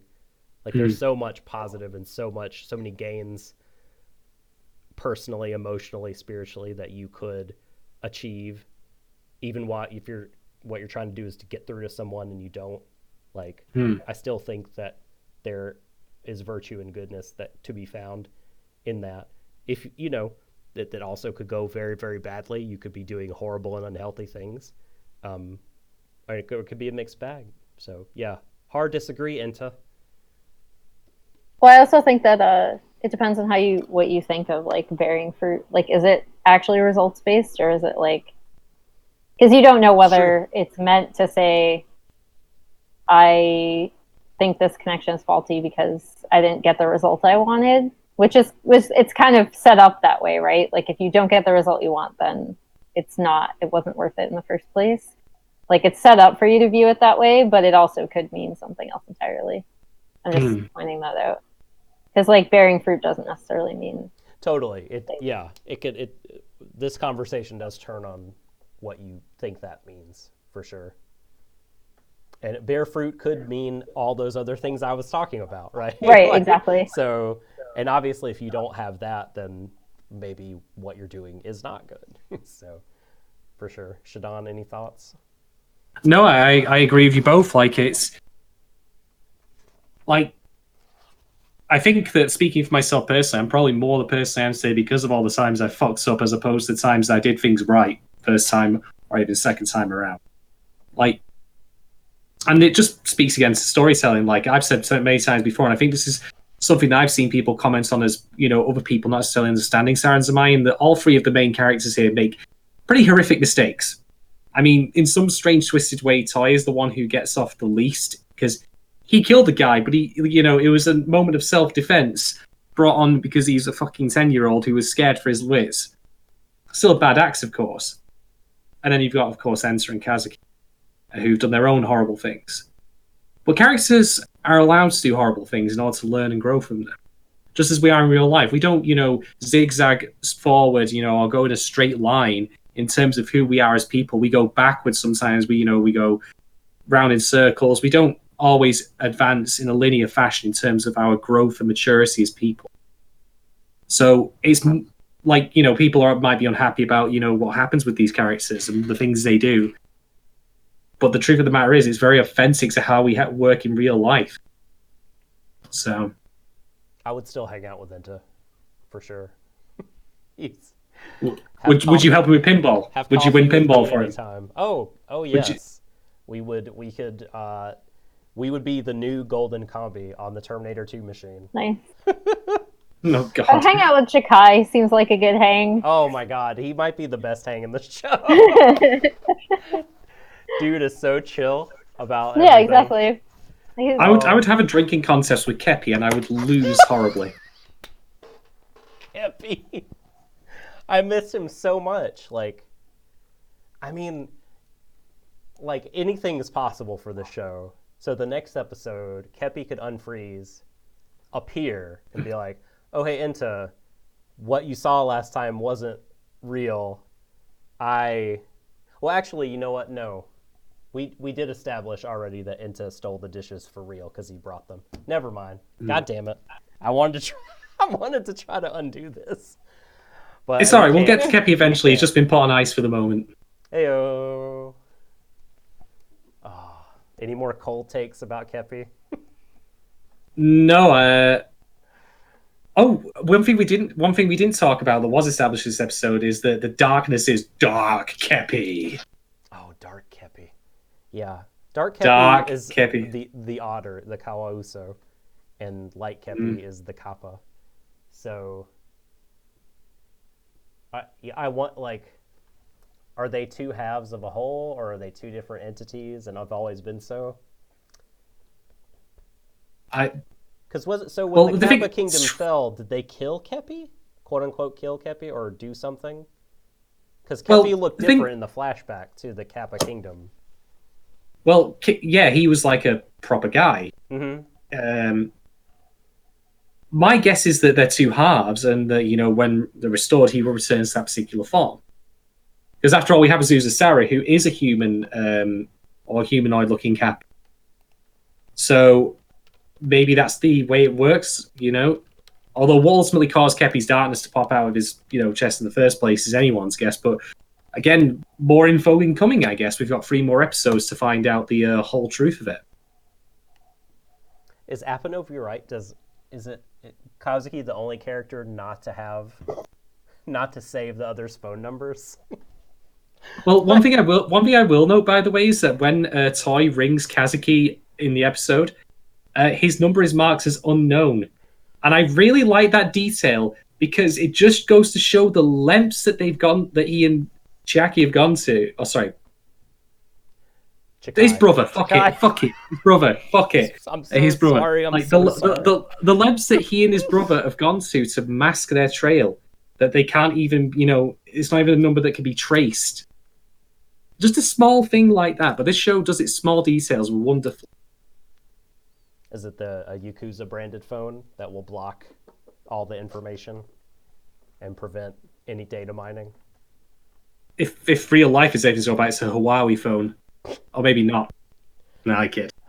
Look out for Amazon, the phone, in the next 10 years, and then we can all look at Ikuhara as the prophet. Sounds about right.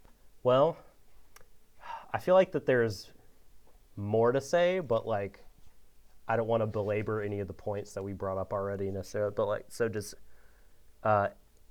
you want to talk about? Tell us about the puns, the puns that you brought up. Oh, so I was trying to find the Twitter thread because this was brought to my attention by someone else, but basically someone translated the names in the Kuji family, and it basically means because like the pun with soba is like Sobanese to be close to, so the title of that episode is like I want to connect, but you're not close. Like literally, it just means you're not close. But I think it's translated as like you're so far away or something. Mm-hmm. But yeah, like basically their names mean like little distance and greater distance, I believe. I just forget whose is who. There was a really good Twitter thread about it, and now I can't. Well, Azusa Sarah's name, Sarah's dish, so that's a thing as well. Like yeah, Sarah's dish, and then she takes her last name, Azuma, from Azumabashi, which is the bridge that spans the Sumida River, because that's where she says that she comes from. It's like, she's between the wards, so basically in the river, which would put her in some respects on the bridge, and that's where she takes her last name from. As an adult, she hasn't really assigned one as a kid when she's living with her Mabu, and there's at one point where they try to adopt her and they're told that they can't. That's like a plot point of one of the chapters. Also, the other thing I want to bring up, just in terms of looking at dark Kepi and light Kepi, I guess, is that Kawaso are also seen to be a type of kappa, or they're when they grow older, they become a kappa. So just something to keep in mind.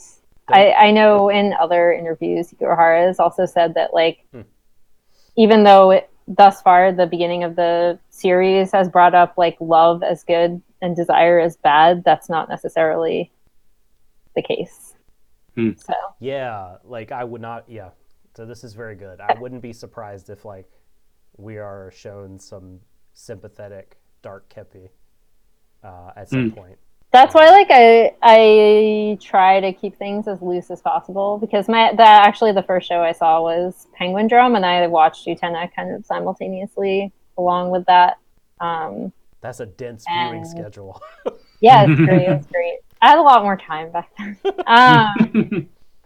But yeah, I think like I try to take things as loosely and vaguely as possible, and look at like the emotional narrative more than what's physically happening, I guess. And I would encourage people to do that as well.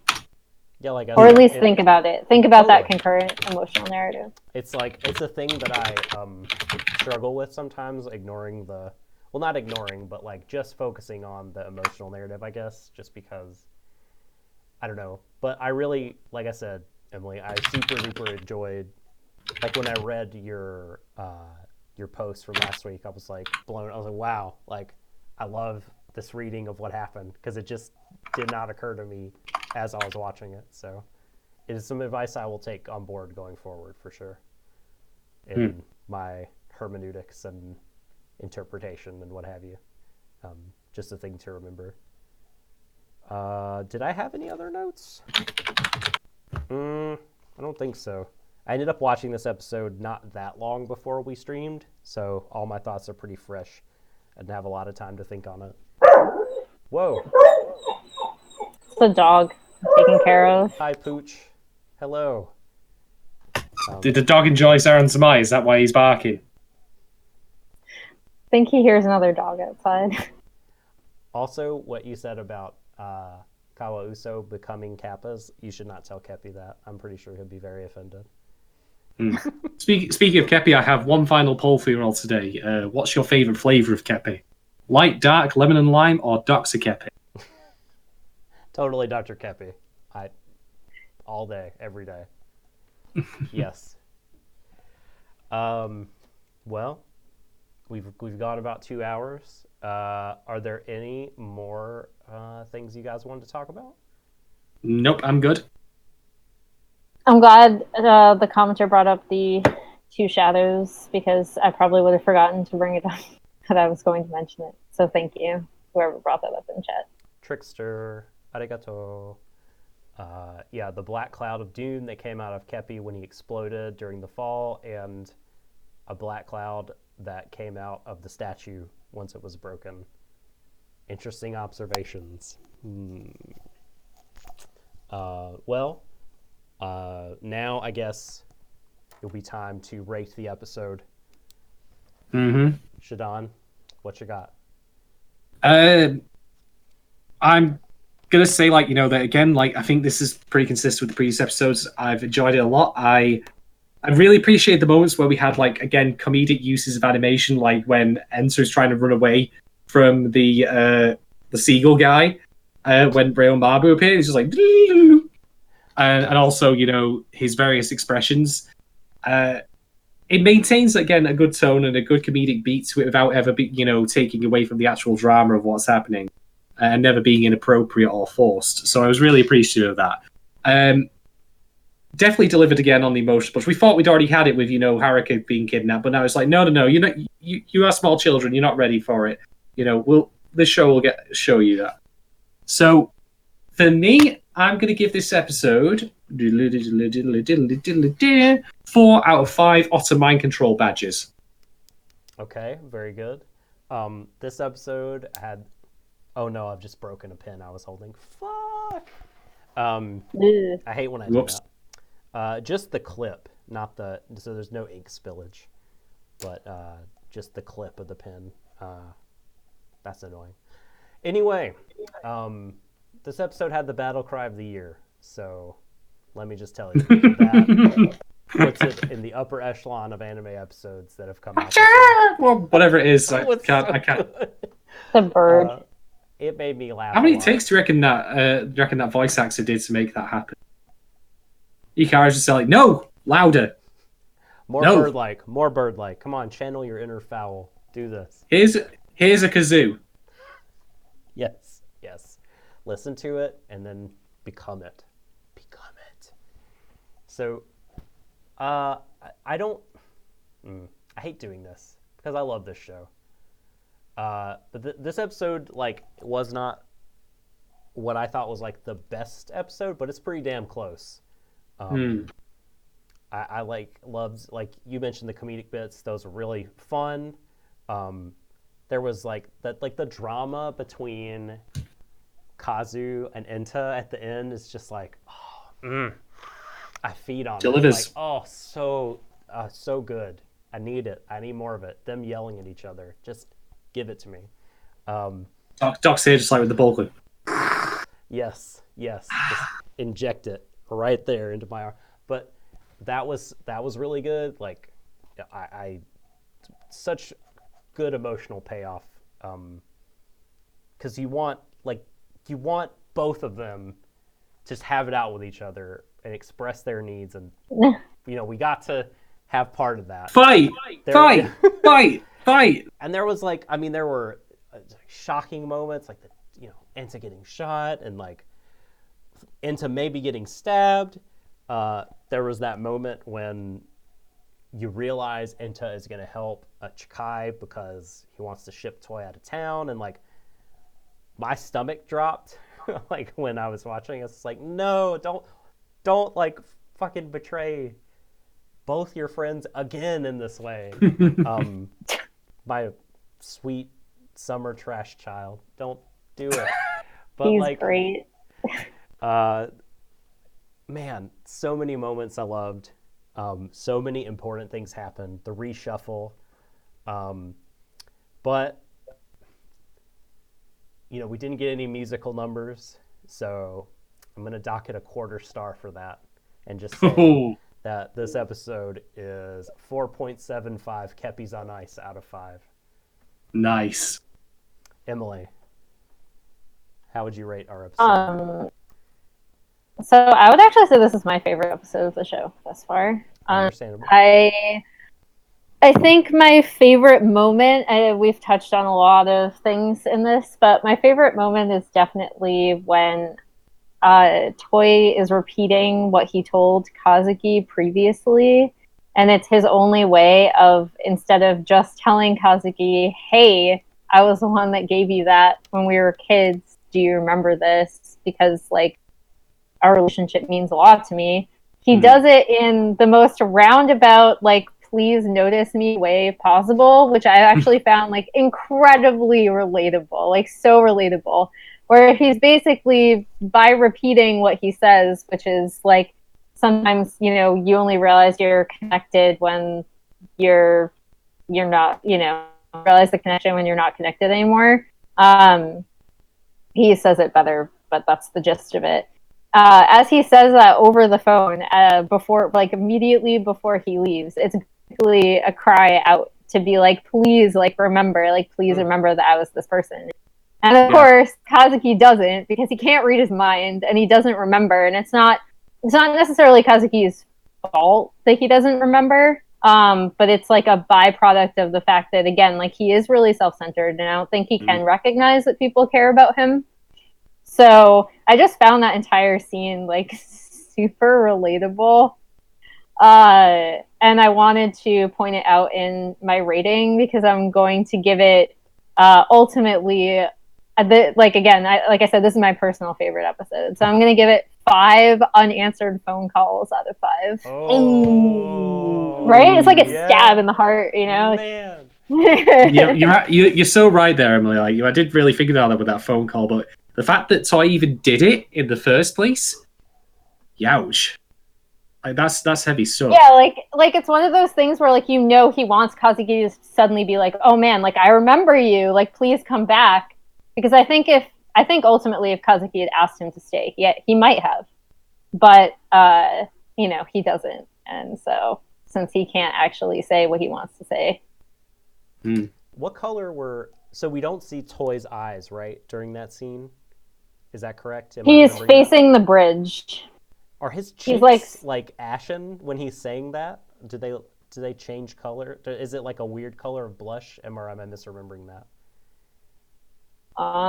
When he doesn't answer the phone. Oh no! When he's talking to Kazuki and saying what he's saying, like when he's telling him on the phone, like, I'm leaving. You don't see his face. Like his hair covers his face. Yeah, but then his eyes like lose. They go like. So this always freaked me out when I watched Sailor Moon.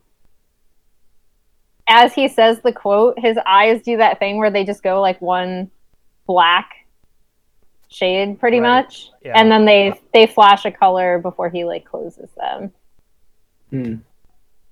Yeah. He died a little inside.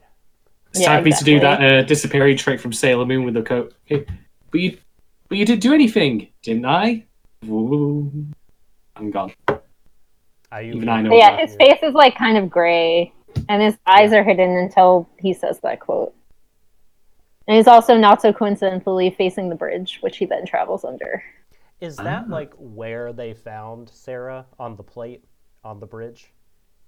They find her in Asakusa, near their police box thing. Okay. We found pancakes, so let's go check the plate again. Oh, it's a baby. Sure, of course. Let's keep this baby. It's crazy. I'm going to have to read this manga. By the way, it sounds too good. Ryo and Mabu, doting parents. Okay, Shadon. That's pretty much all it is. Oh, it's very exciting. Can you... I don't. That's not sarcasm. That is extremely something I'd like to read. Shadon, please update us on the Twitter machine and its progress. Okay, so episode 8, poll 1. Are Chiaki sacrifices, I had it written down this time so I didn't cock it up, to save Toy something that truly cost him or set him back? Or is his criminal career a boon to him? 60% said, so far have said yes, his sacrifices did truly cost him, and 40% said no, his criminal career is doing him just fine. Episode 8, poll 2. Should Ryo and Kazuki move on from Mabu and his deaths respectively and leave their past behind, or try and bring them back through the dishes? 56% said yes, they should leave them behind, and 44% said no, cash in those chips. And lastly, just a little bit of a more light-hearted one to see us out here. Poll 3. What's your favourite flavour of kepi? 0% have gone for light and 0% have gone for dark. Instead, we've got 67% for lemon and lime kepi, and 33% for Doxa kepi so far. I'm trying to think of a clever pun with kepi and doctor and kappas and it's not coming to me. Sorry, I've let us all down. It's all right. There'll be plenty. There's kepis on the rocks at the very least today. We know that much. There you go. You saved us. You saved the segment. You saved the whole show. All right. Thank you, Shadon, and thank you a big, huge, gigantic. Yes. Thank you, Emily. Thank you so much for having me. It's always lovely having you on here. Yeah, we really love having. Can't stress enough how your thoughts on this show in particular, I think, are just really, really interesting and insightful. I love reading your blogs about it, and was super happy to have you on. Yeah, just love all your thoughts on this. And Indeed. I know the listener base / viewer base feels the same. People were very excited last week when we mentioned the possibility of having you on. Not even last week, Monday, when we said Emily. Yeah, we fit to it this week. We've done well. Oh yeah, because it was delayed. Yeah. See, I'm usually working, so I never get to watch the YouTube stream live. Actually, I usually just wait until it pops up on podcasts and listen to it. Indeed. I'll just throw out here as well, folks. If you've not already done so, do feel free to give Emily a follow on Twitter. I believe your anime-related stuff is AJ the Fourth. Fourth being the full word.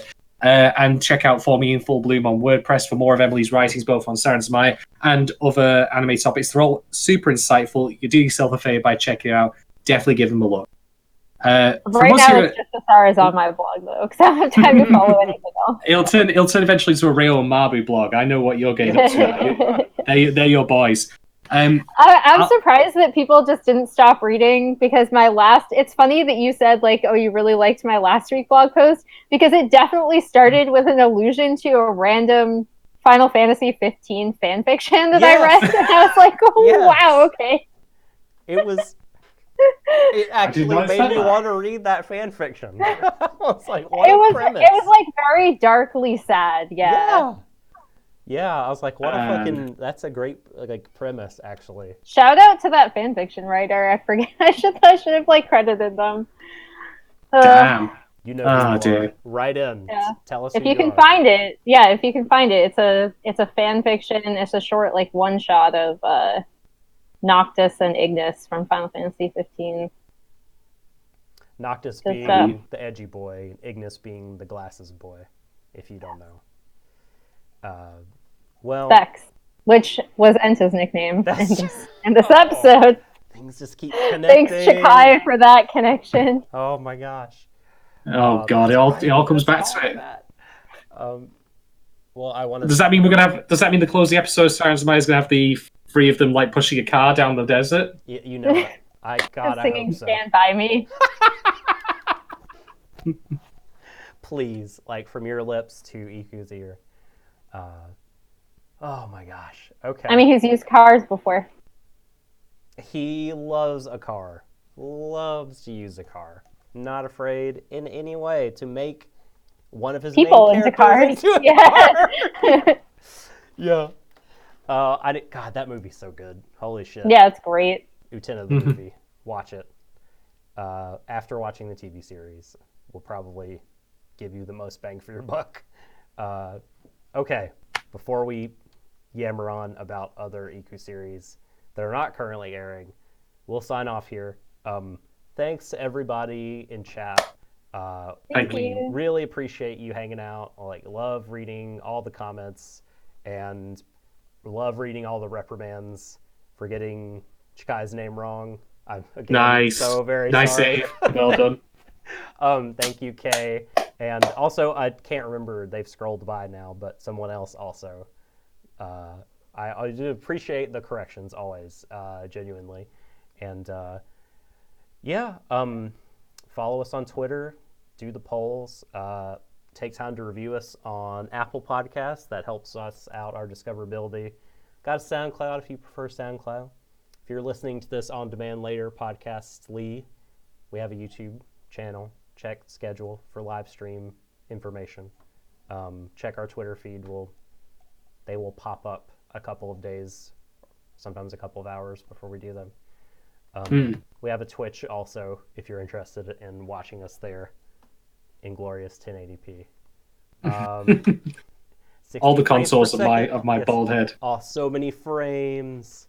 We love you all. Thank you so much. Read Emily's stuff. Yes. We'll be back next week. Wait a minute. We will not be back next week.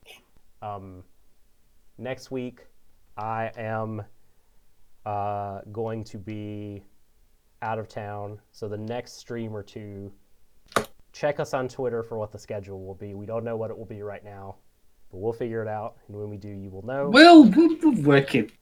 We'll make it happen. We will. Everyone out there, as we say when we sign off, like Ronka Lee said famously, embrace each other, everyone, to the ends of the universe. Mwah. Good night, everyone.